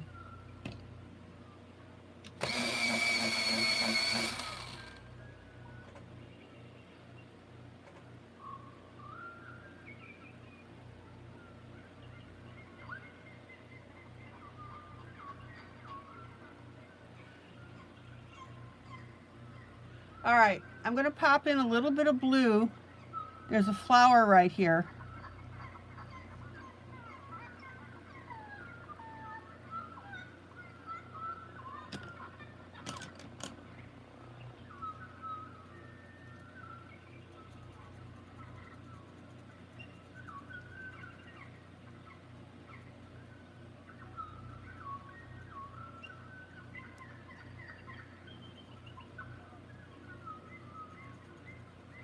And check out now our green on top of these leaves that are next to our little girl. It looks fabulous.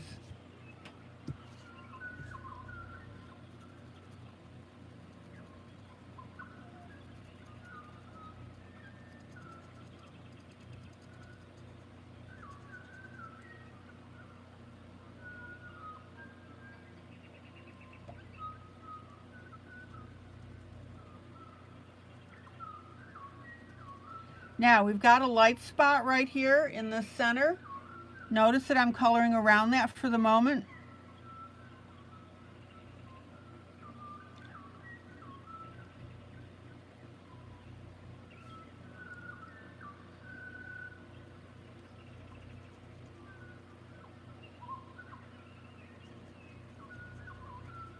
Now, I don't know about you, but I so enjoy watching something like this come to life.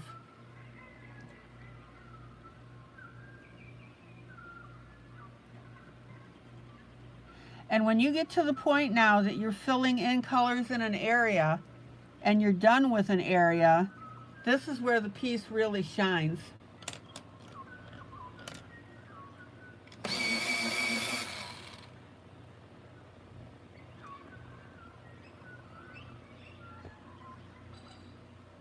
Okay, light yellow up here.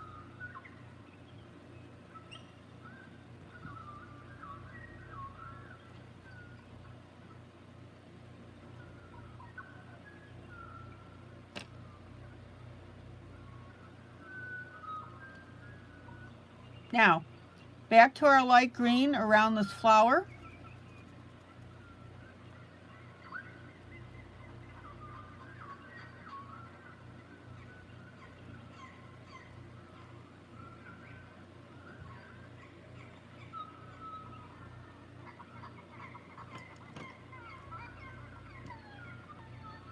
I'm going to come back with a slightly darker pink and just shade that in. This was over my previous pink.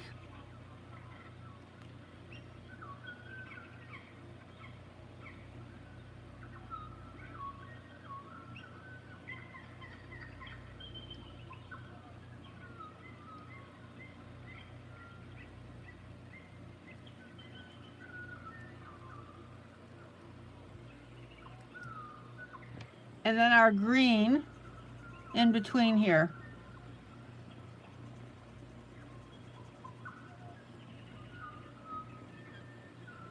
And I want you to add just a little bit of pink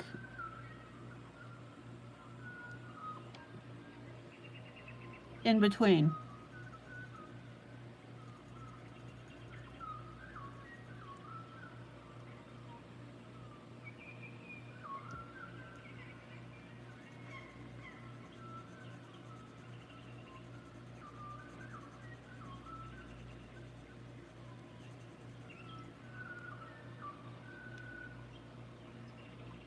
Oh, Kathy, I'm right there with you.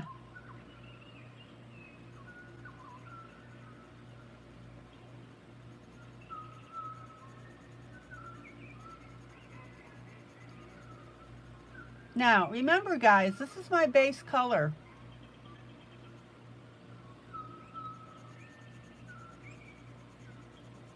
We're going to be going back and we're going to be detailing this. Now, Jolly, notice how when I'm coloring my green here over these leaves, that I'm not trying to make this gray disappear. The gray is giving me the shades of the green that make the tree look really cool.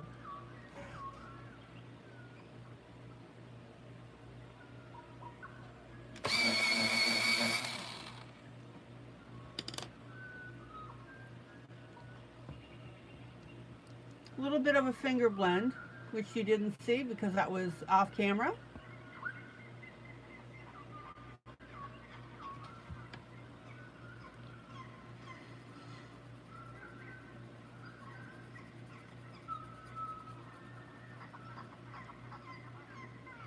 Jolly, do you see how that gray is coming through?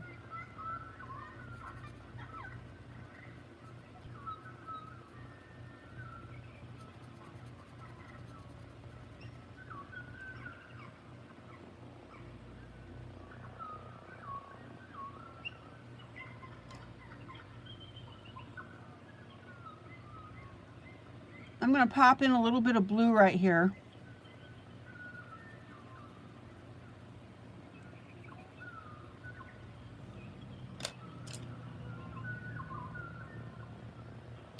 Now, unfortunately, some people with grayscale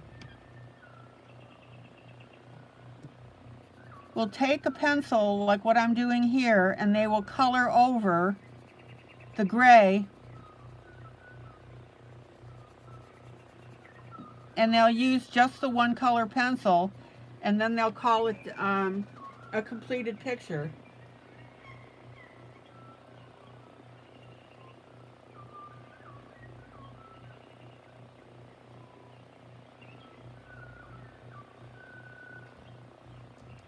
That couldn't be further from the truth. You don't just take one pencil color, go over the different shades of gray, and then call that a grayscale image.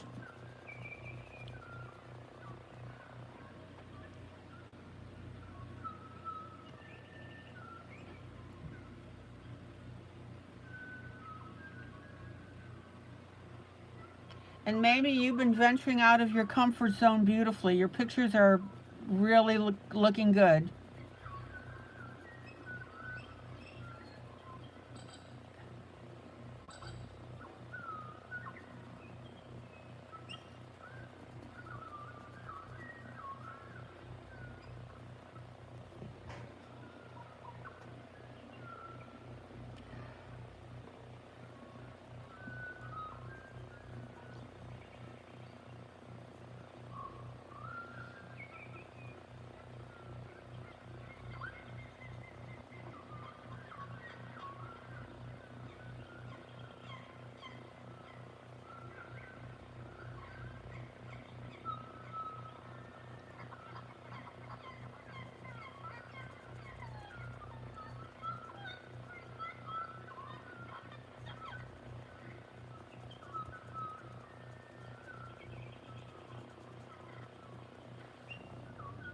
All right, let me pull out.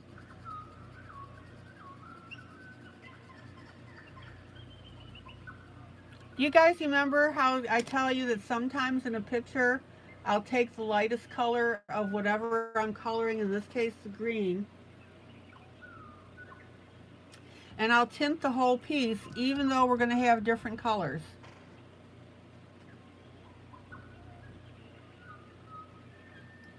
That's one way of doing grayscale, and it depends on the situation.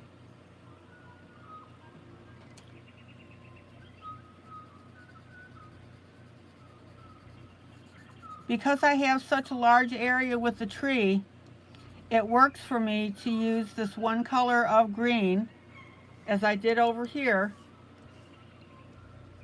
to define my areas where my leaves are.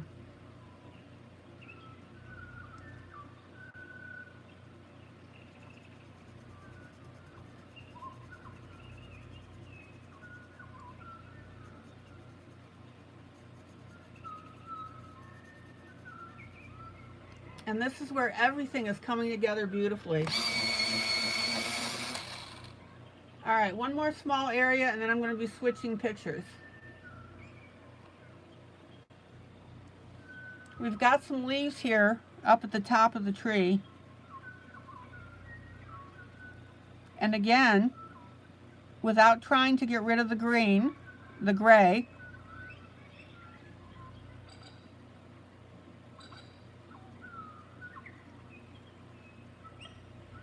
I'm putting my base color of green on here so that I can go back and detail my leaves later.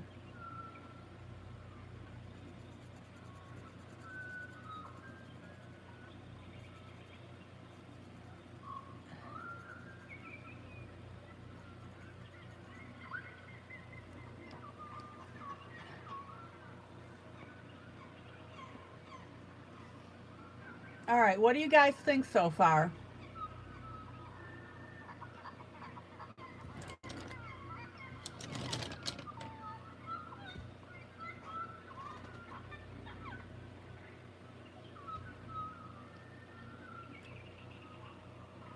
Let's see if we can get in a little closer.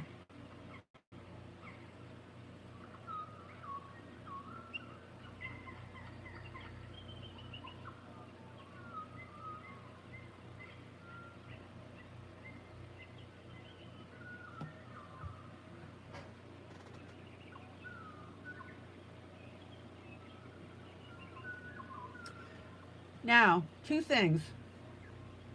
Since you've gotten this far,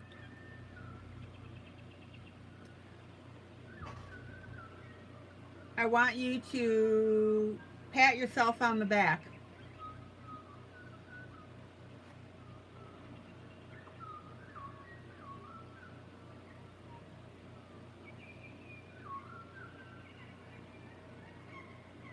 And by doing this as a duet and pacing me, this is the result that you've got so far. Perfectly doable. I need to pull out just a little bit.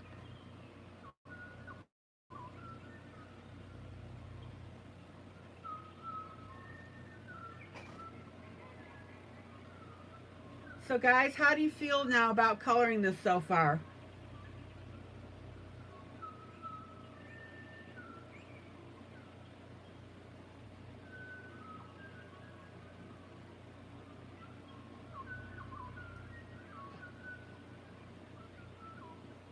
And I also further want to say that since you guys are pacing me, and I've seen your images when you post them, they are looking phenomenal.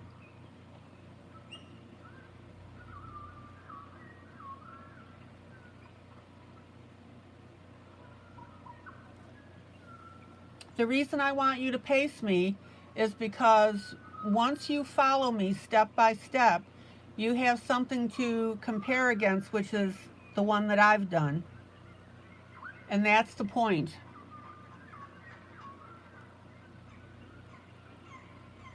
And as you guys know, I talk you through every step of the way.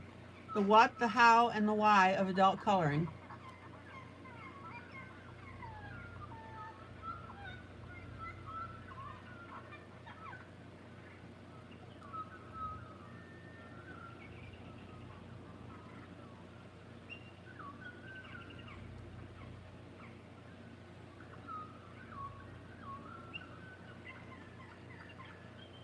This picture is not hard at all. When you do the little segments of it, and then all those little segments add up. So if you were to look at this as a whole and be intimidated by it, that's the wrong way to look at it. You look at it in segments.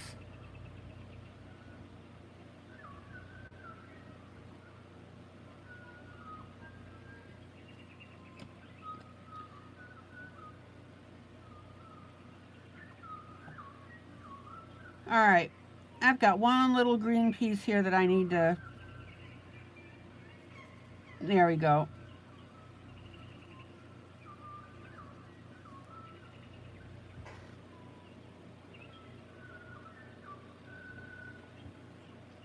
All right, next image, Winter Wonderland.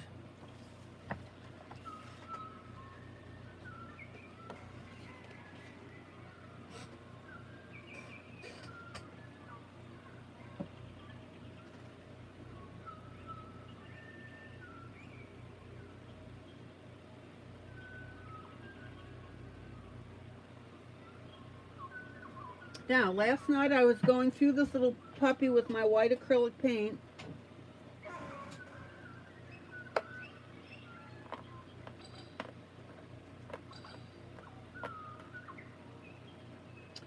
And I've been highlighting the snow with white. I did the background with the Faber-Castell 103. And it turned out beautifully.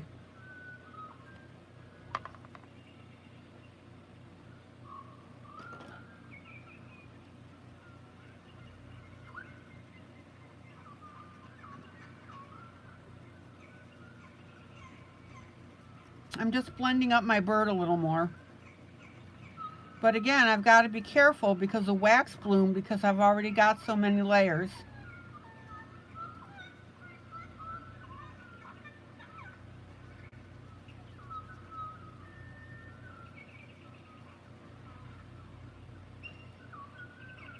Okay, Maggie, thank you. All right.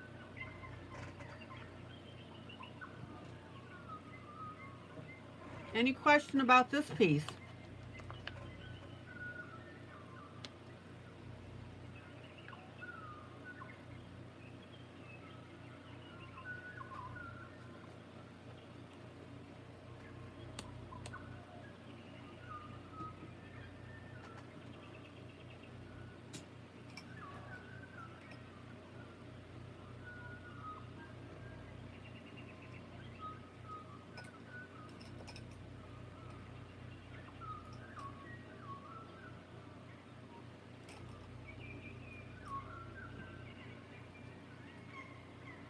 So last night I was using what's called a dotter pen, and basically it's a piece of wood, and it's a dotter tool, and it's got these metal tips on it here that have different sized bulbs on the end.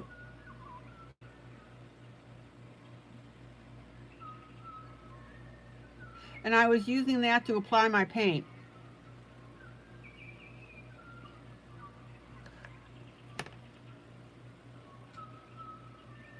Now, as promised, you guys asked me about putting a couple of snowmen in the picture.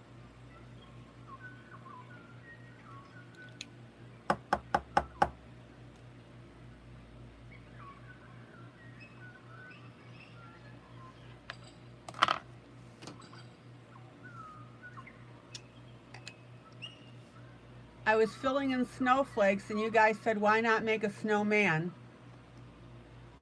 So, and I was glad to hear that because that means you guys are thinking.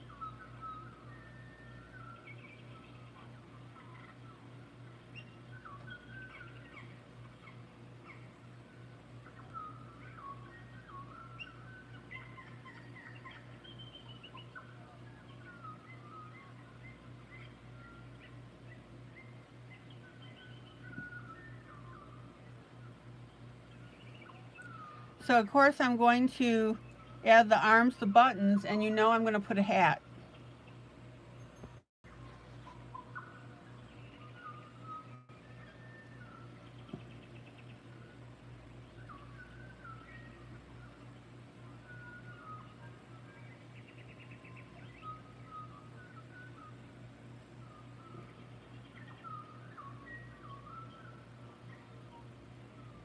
Look how cute that is. Are you guys happy now?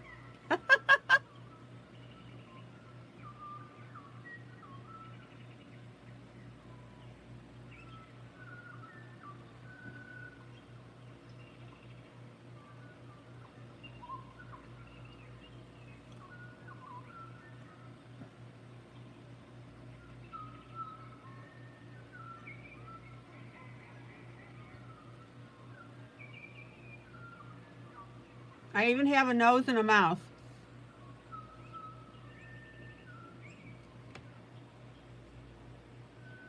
Okay, and let's go to our other snowman.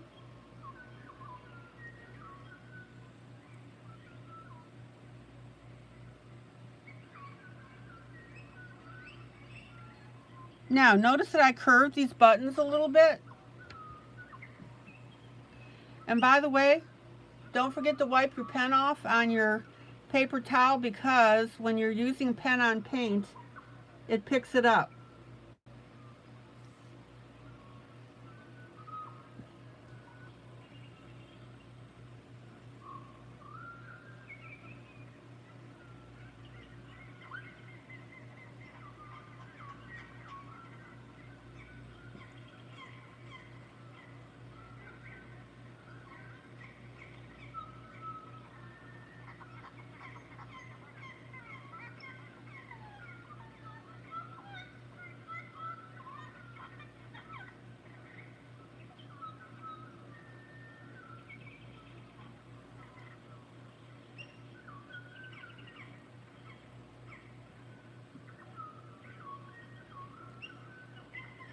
All right, and let's see what we can do with a hat.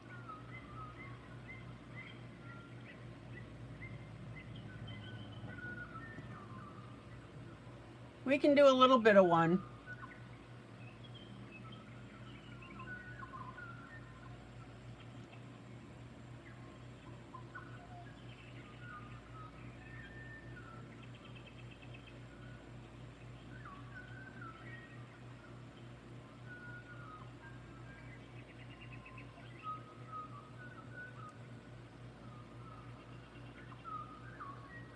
And do not ask me to put a pipe in there. There is no way that I can do that.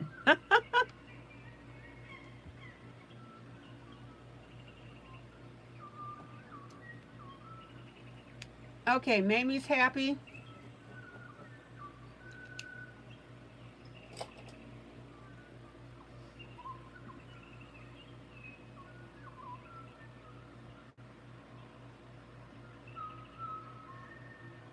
Okay, Maggie, thank you. Maggie, how are your eyes doing?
Don't forget the piece on the rabbit. Okay.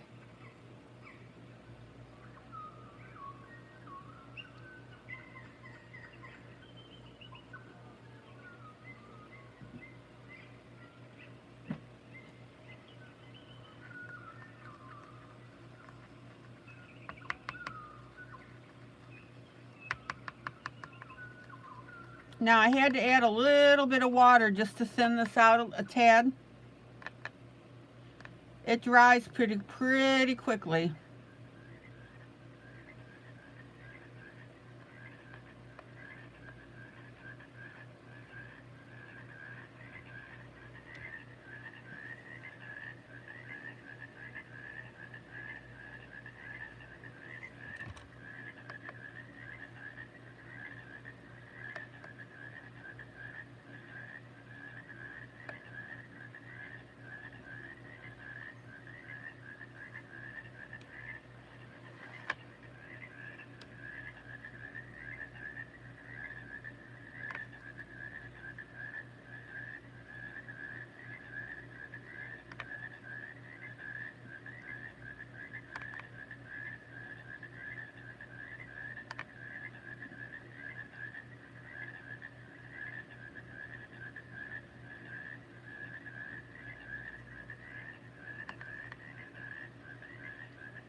Now, the neat thing about how this is going to end up looking is anywhere that we have the snow, there isn't going to be a line.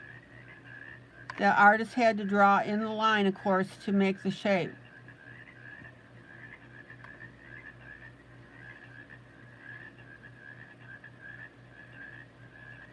But because of the way I'm doing this, that line is disappearing.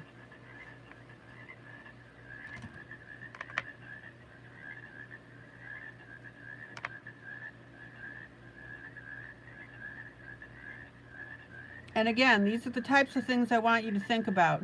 Maggie, were you here when I did the snowman?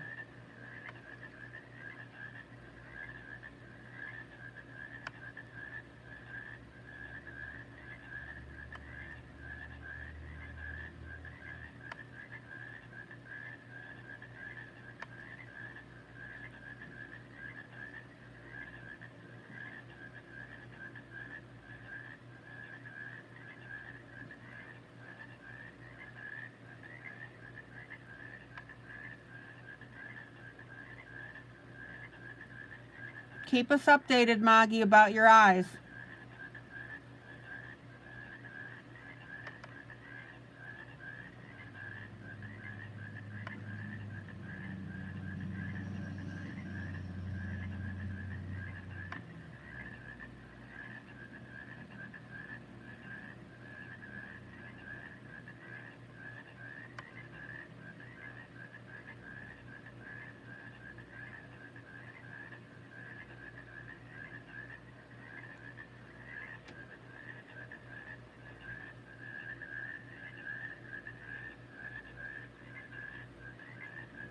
Aren't our little snowman cute?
Okay.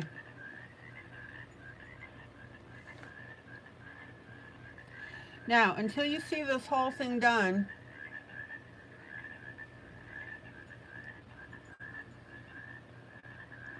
It's really hard to appreciate the impact of this white snow and paint and getting rid of these dark lines.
Will somebody explain to Brittany why we're putting pizza by the bunny?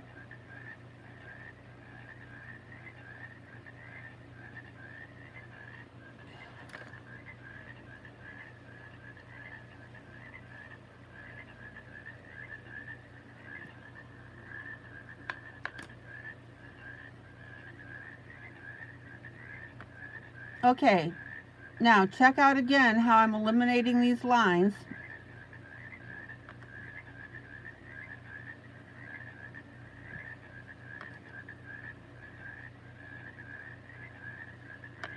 And again, doing this changes the whole demeanor of this page.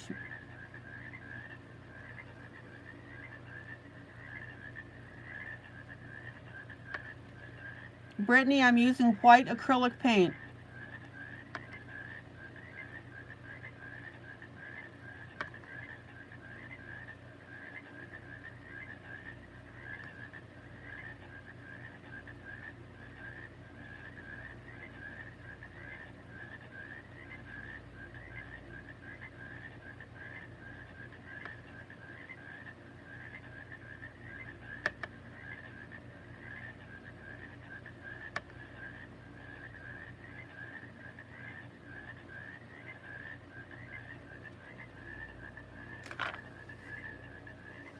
Okay.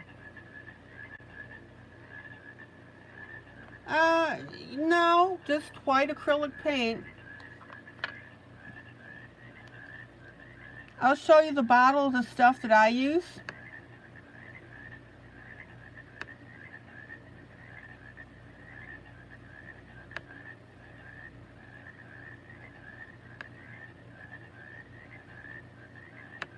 It's white acrylic craft paint.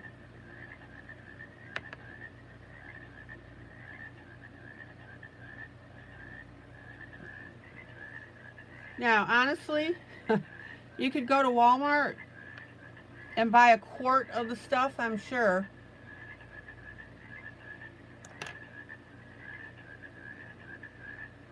Oh yeah, I still had to wear my glasses after my cataract surgery.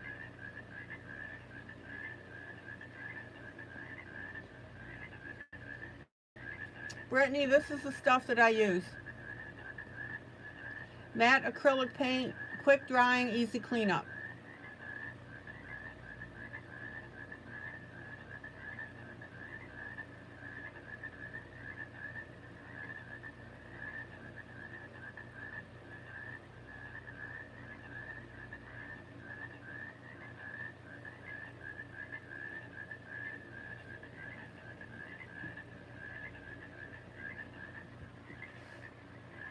Who's going to explain why we're putting pizza by the bunny rabbit? Who remembers?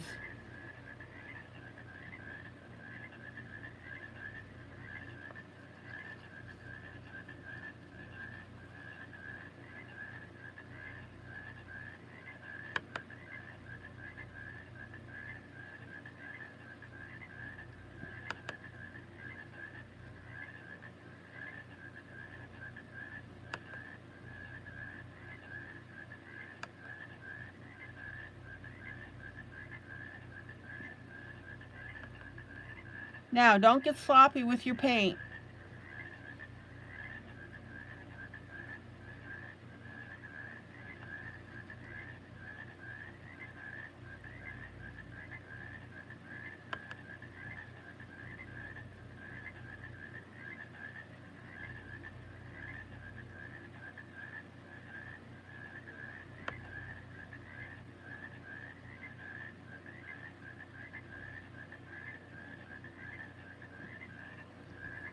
Okay, the reason that we were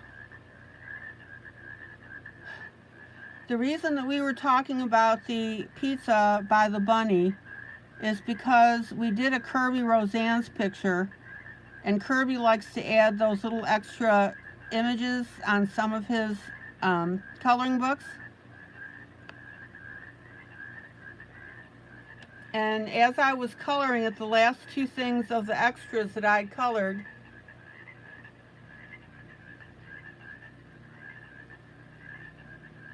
was a bunny rabbit and a piece of pizza.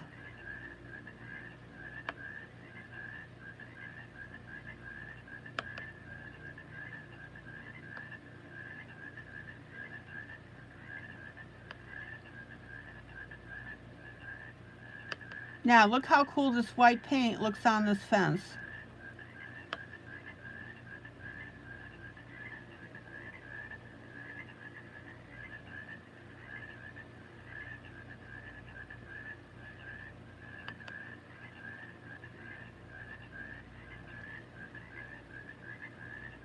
Okay, Brittany, the tool that I'm using is called a dotting tool. You can get them on Amazon.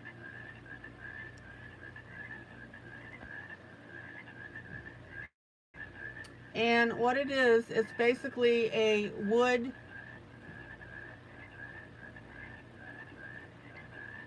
handled tool that has two metal prongs coming out of it that have a rounded ball at the end. And that rounded ball lets you apply paint accurately to an area. Everybody see that?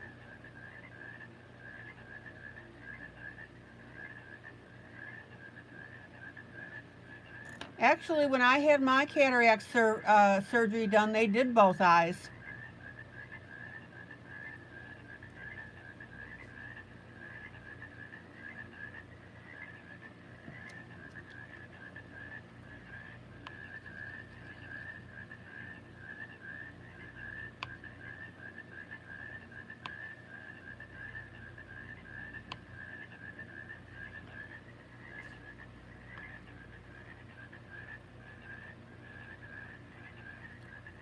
I didn't finish the sentence. They did both eyes at the same time.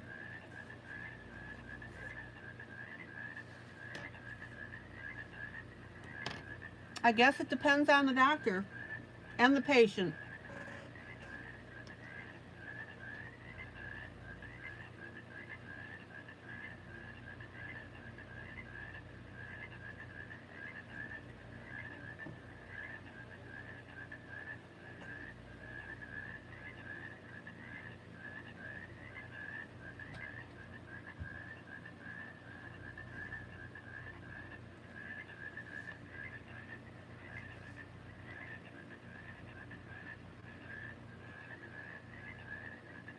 My Linda.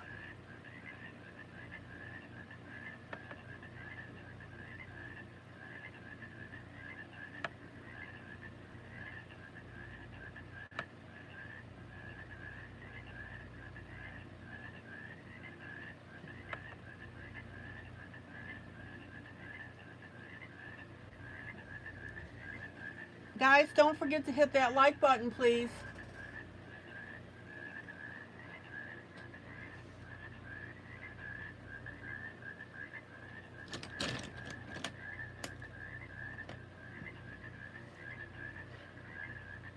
Okay.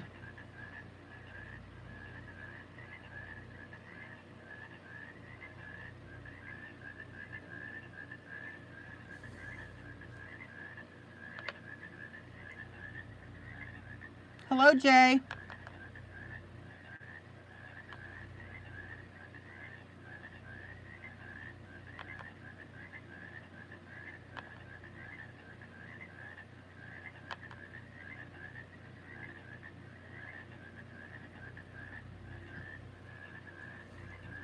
Jay, I'm leaving the color as is because I wanted the contrast between the snow on the objects and the snow on the ground.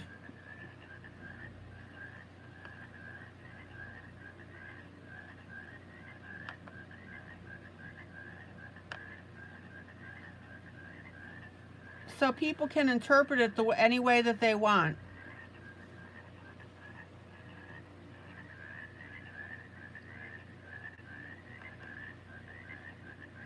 Artistic choice.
Okay, we're making progress.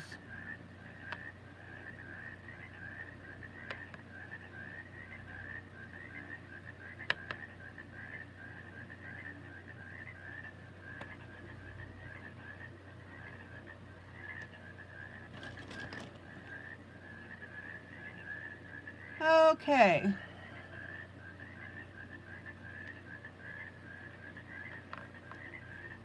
I need to go back up to the fence for a second because I just noticed that I didn't do the tops of the posts.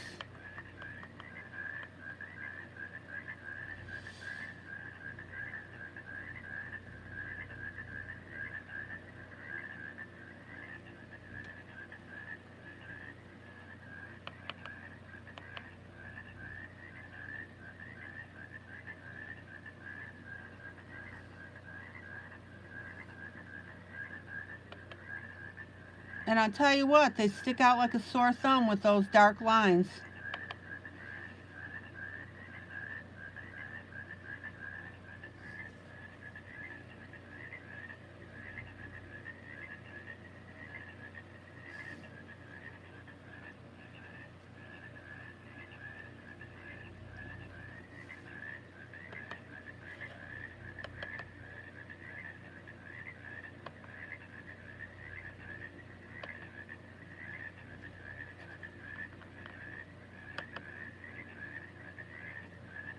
Okay.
I think a couple of you have this image. Do any of you have this image that you can color this with me?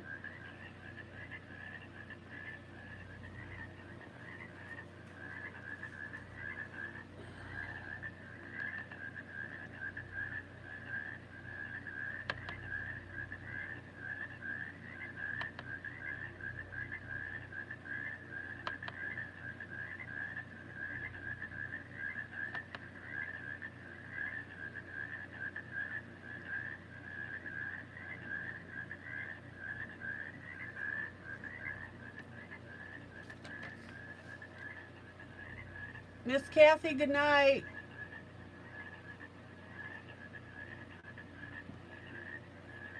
Give John a hug for me.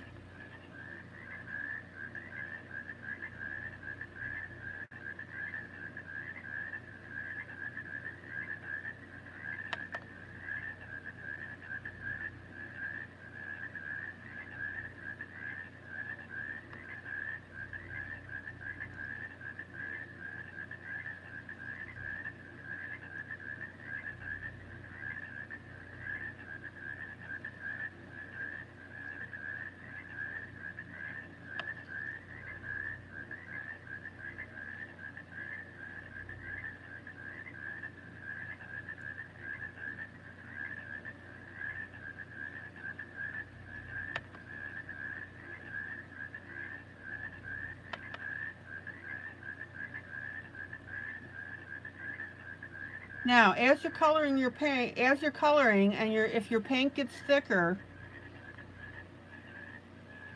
you'll start to feel it when you're applying your color.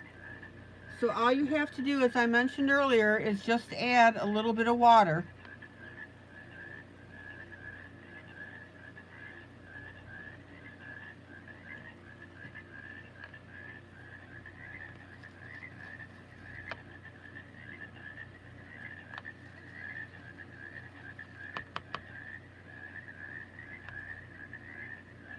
And I've got it a little too thin because that black's showing up. So I'm just going to add another little drop or two of the paint, not water.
Now remember, the whole idea of this is just to cover up these black lines.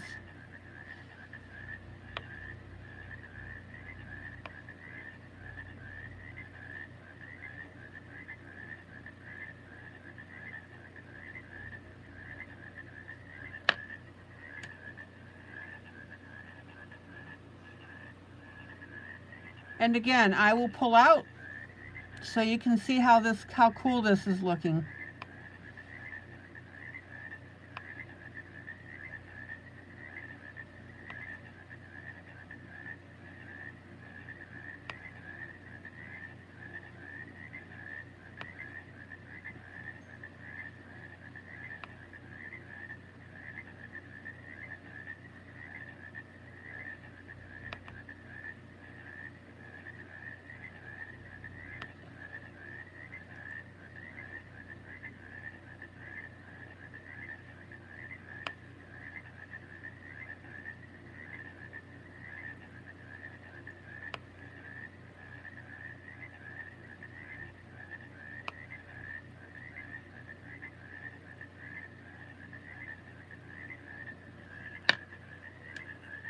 All right.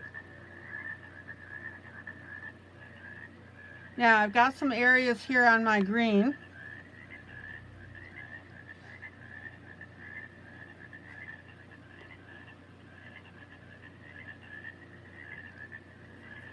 Notice I got a little splotch that's easily wiped away.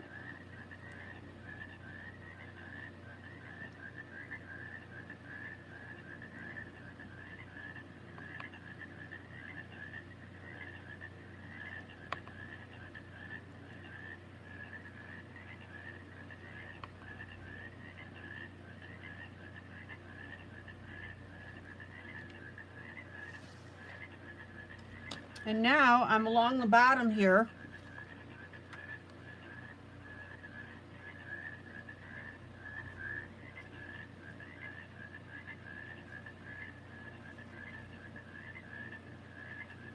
Spilled a little water on my piece. That should dry without any problem.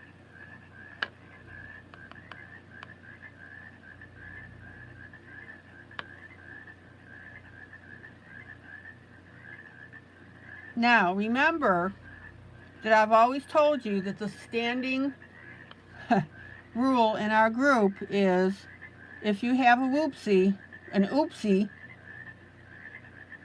or a whoopsie, you color around it. Color it into your piece.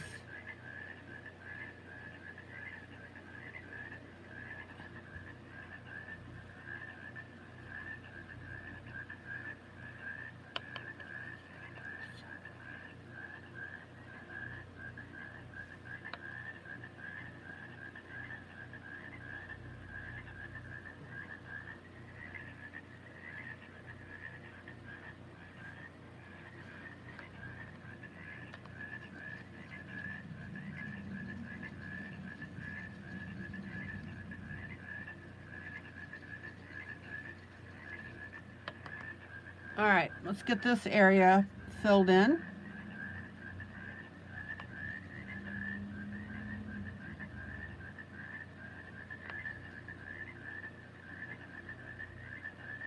And it looks like tomorrow night we're going to have a new second project.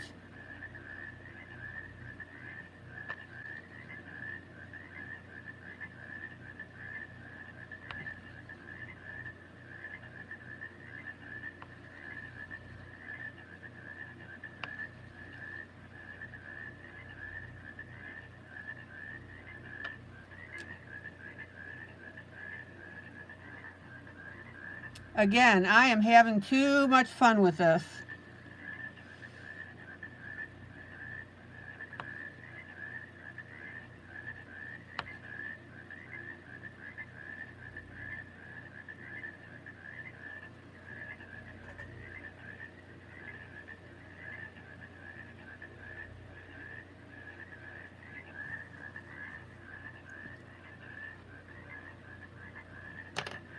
Oh, let me get a little more paint.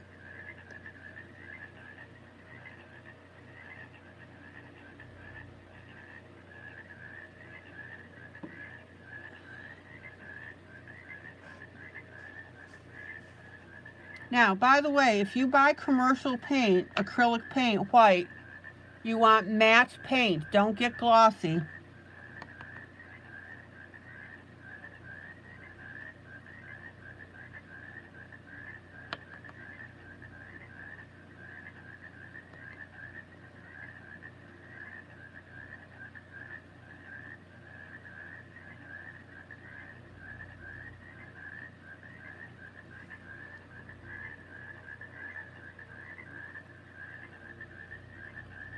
I meant to say that earlier.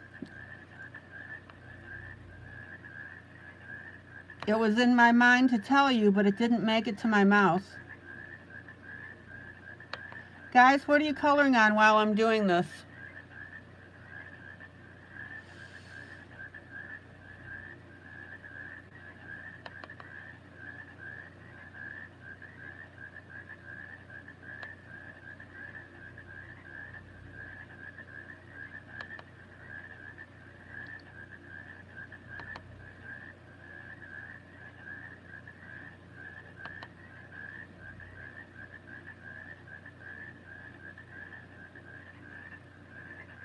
Okay.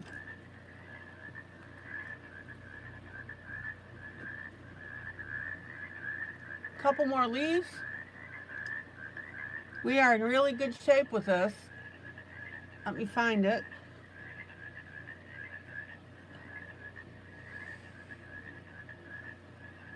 All right, come on. I know it's there.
Okay. Few more snow circles to do.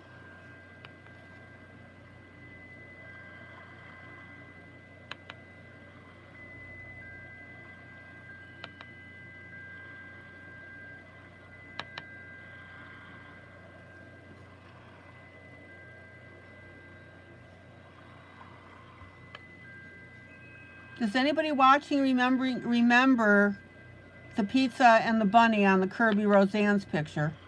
I asked that earlier. I don't know if anybody answered.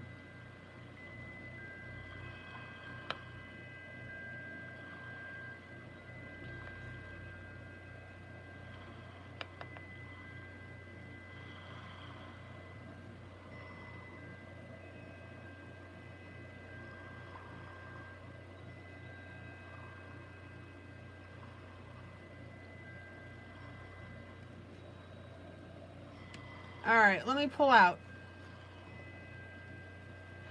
I think I got all my little snow guys.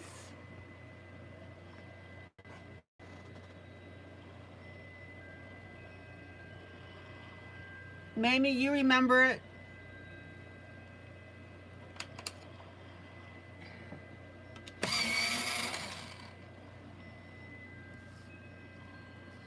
Okay, I've got a little area here that I missed coloring in my Faber-Castell 103.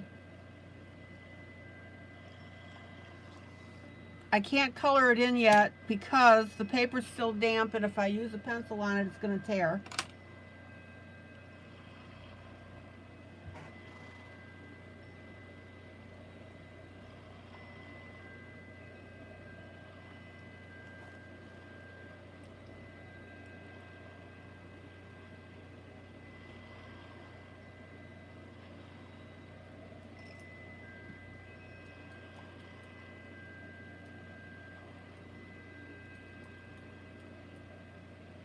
Maggie, do you remember that pizza?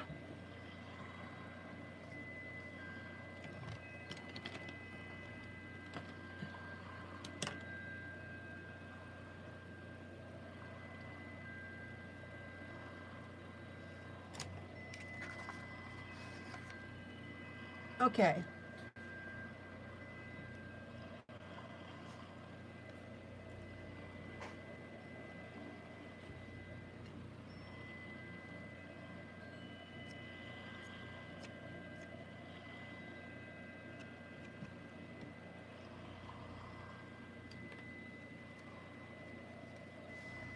Oh, Mamie, you're absolutely right.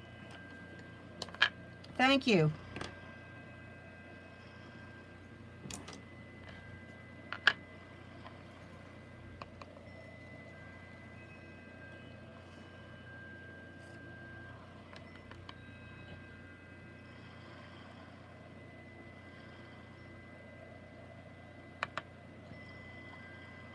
Mamie, good call out. Now, notice how I'm going to make the outside bumpy.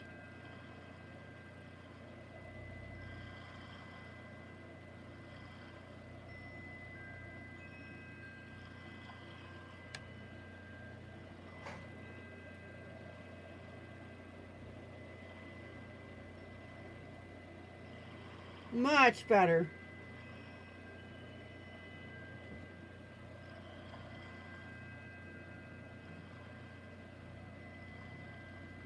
Okay.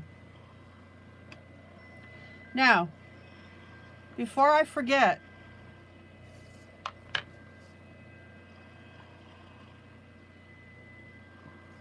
I'm going to put a little touch of snow on the heads of the birds, and I still have to do the beak.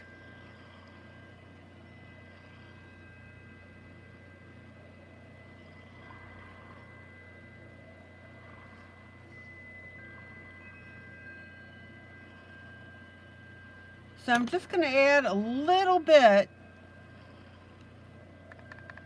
of white, this white snow,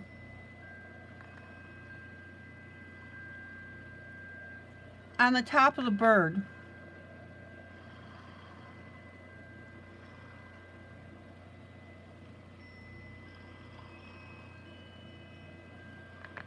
Remember, guys, details.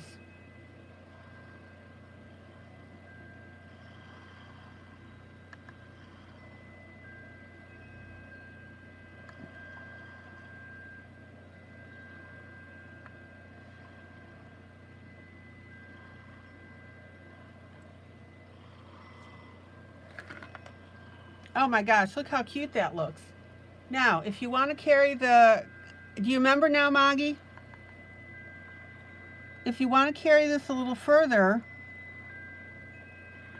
we can put a little bit of snow on the wing of our bluebird.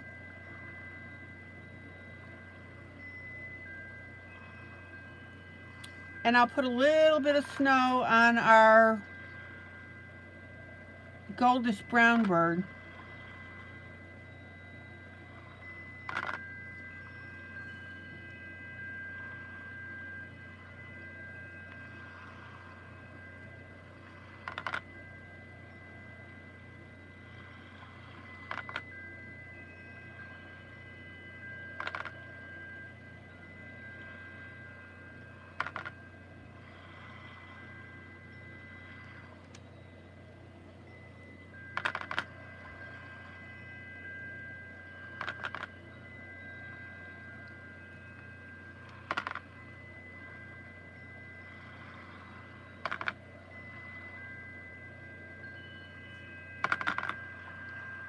What do you think?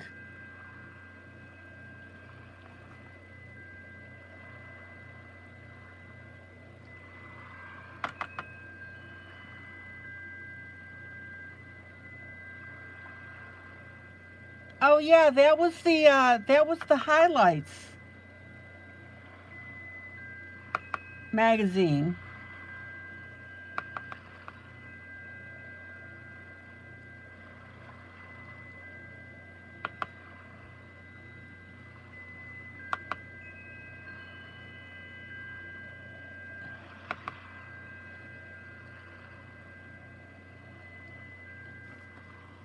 Guys, what do you think of the snow on the bird?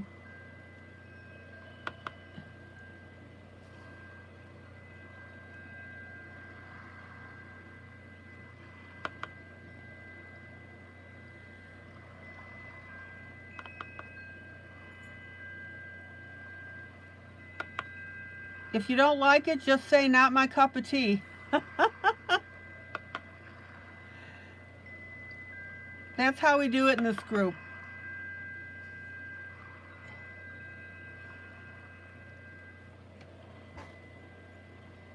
That way you can express your dislike of something without feeling bad about it.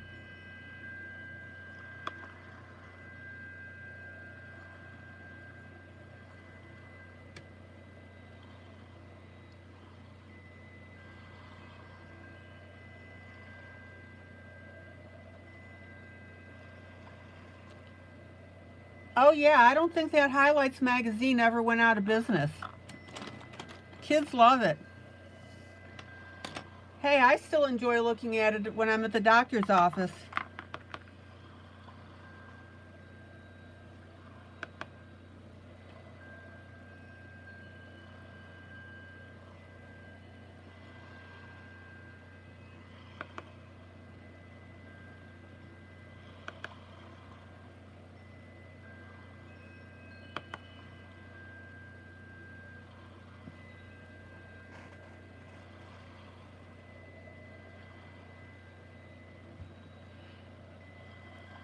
Thomas, good night. I've got 10 more minutes. Have a good one.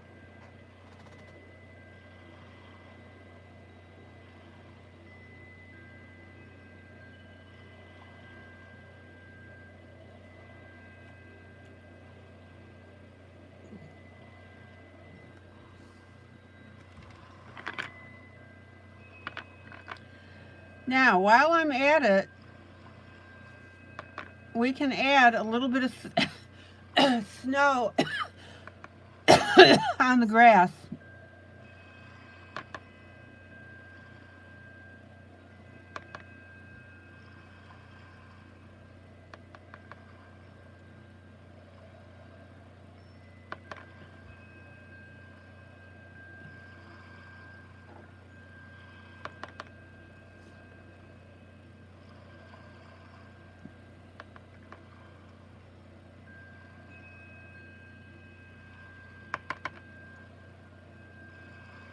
Isn't that cool?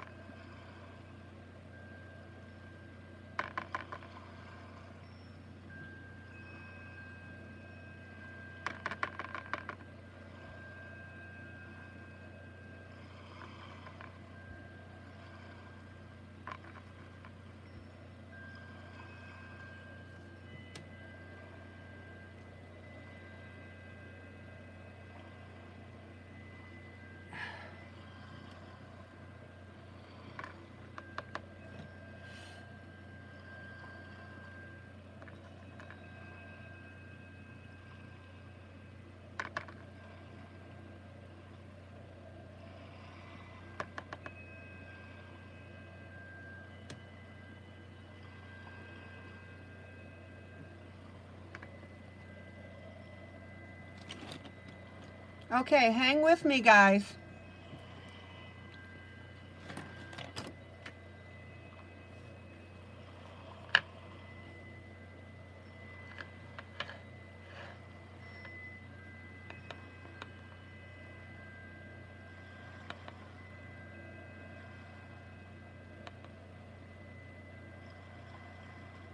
Now, I want you to notice that when I'm putting this snow on the green grass, that I'm not going all the way up to the tip. I don't want to lose my grass.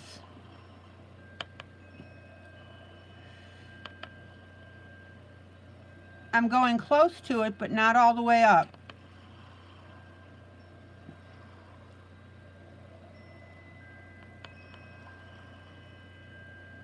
Mamie, are you happy with the bunny now?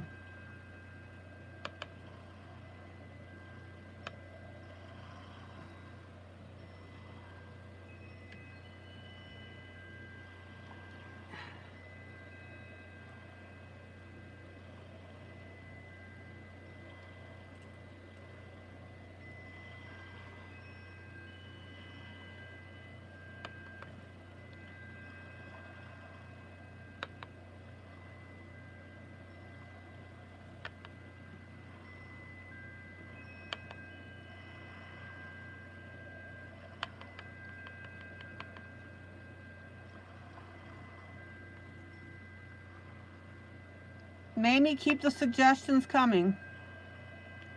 That tells me that you're thinking.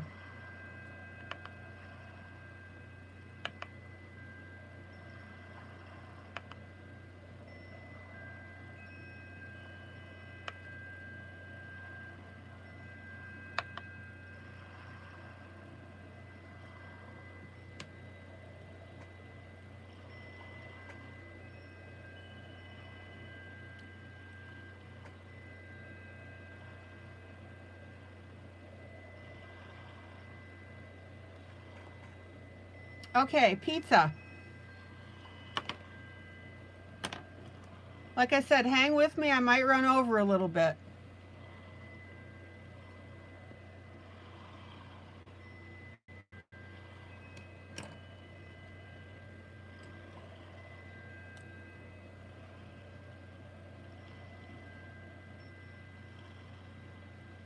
I accidentally colored over the black on the tail with the snow, so I'm just adding that back in with my pen.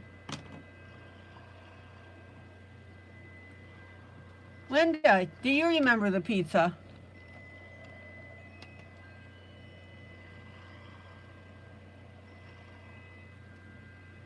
Let's see.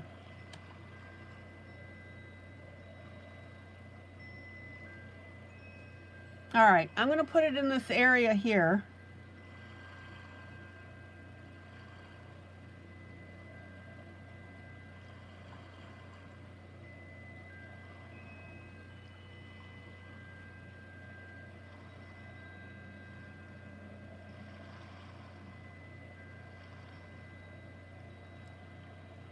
I'm coming in with very light pencil.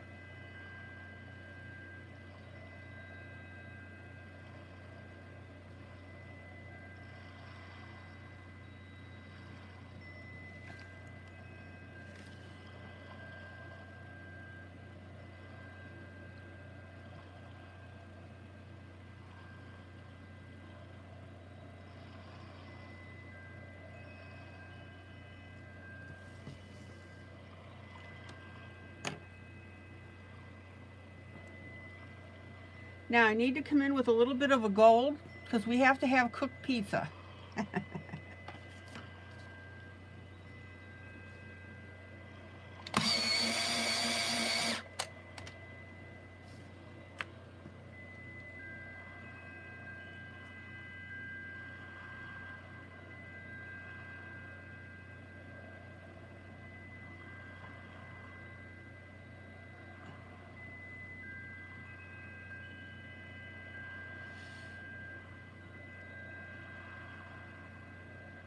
A little bit darker on the crust.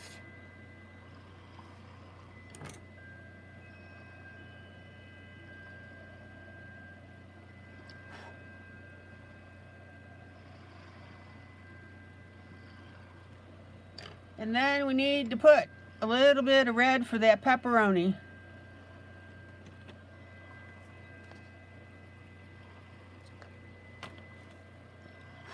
If anybody asks why this pizza slice is on here, you guys have to answer that.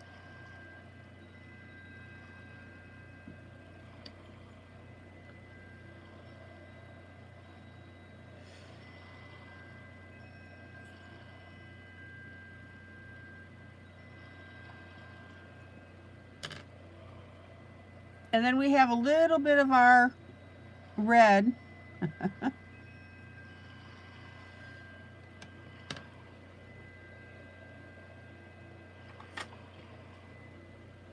Linda, good night.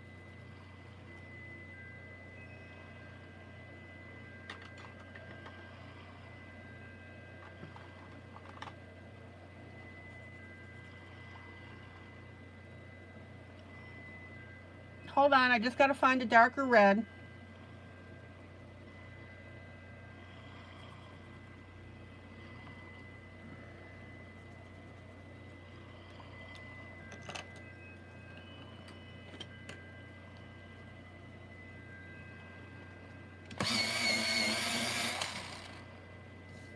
All right, pepperoni.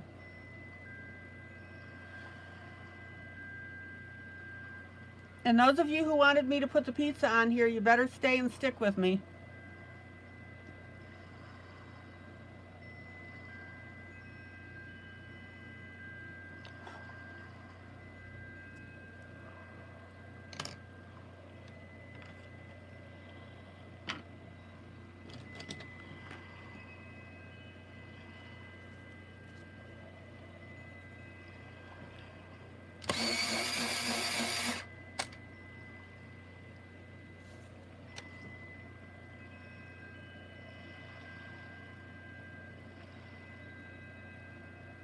Now check out, I'm coming in with a little brown, little more brown. And I'm just going to outline this just a little bit.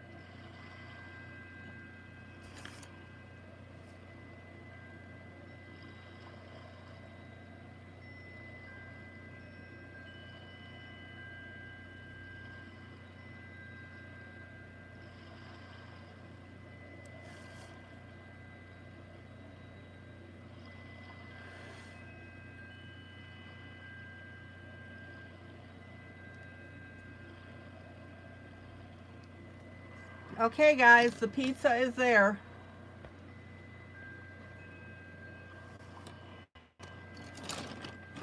Guys, unless you see something that I missed, I'm calling this one done.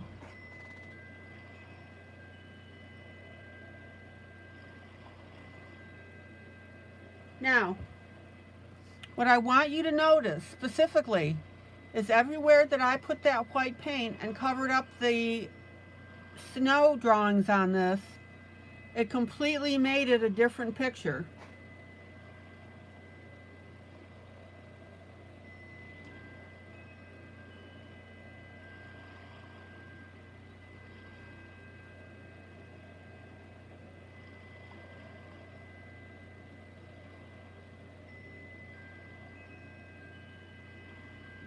And I think that it made it more realistic because we don't have all those black lines all over it. Okay. So calling this one done, which means I'll be having a new project tomorrow.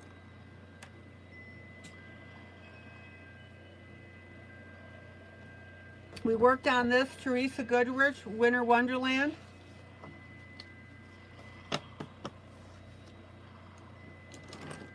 And then we're working on our little girl, Sleepy Tots Jubilee. Not sleeping, but sleepy.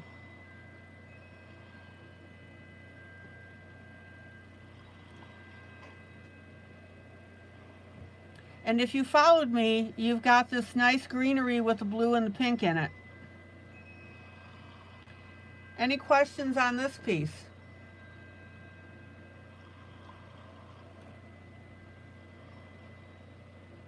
I think we done good.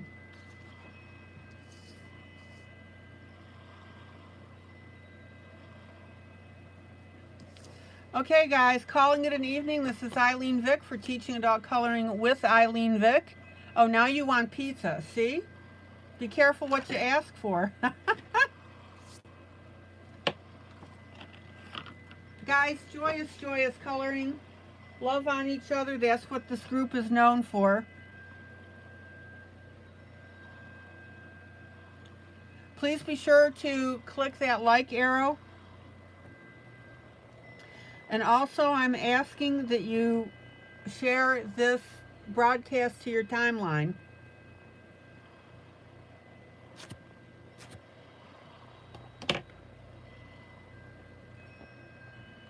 Take care. I haven't decided what I'm going to have for dinner yet. But it'll be something good. All right, guys, take care. Love ya. Bye.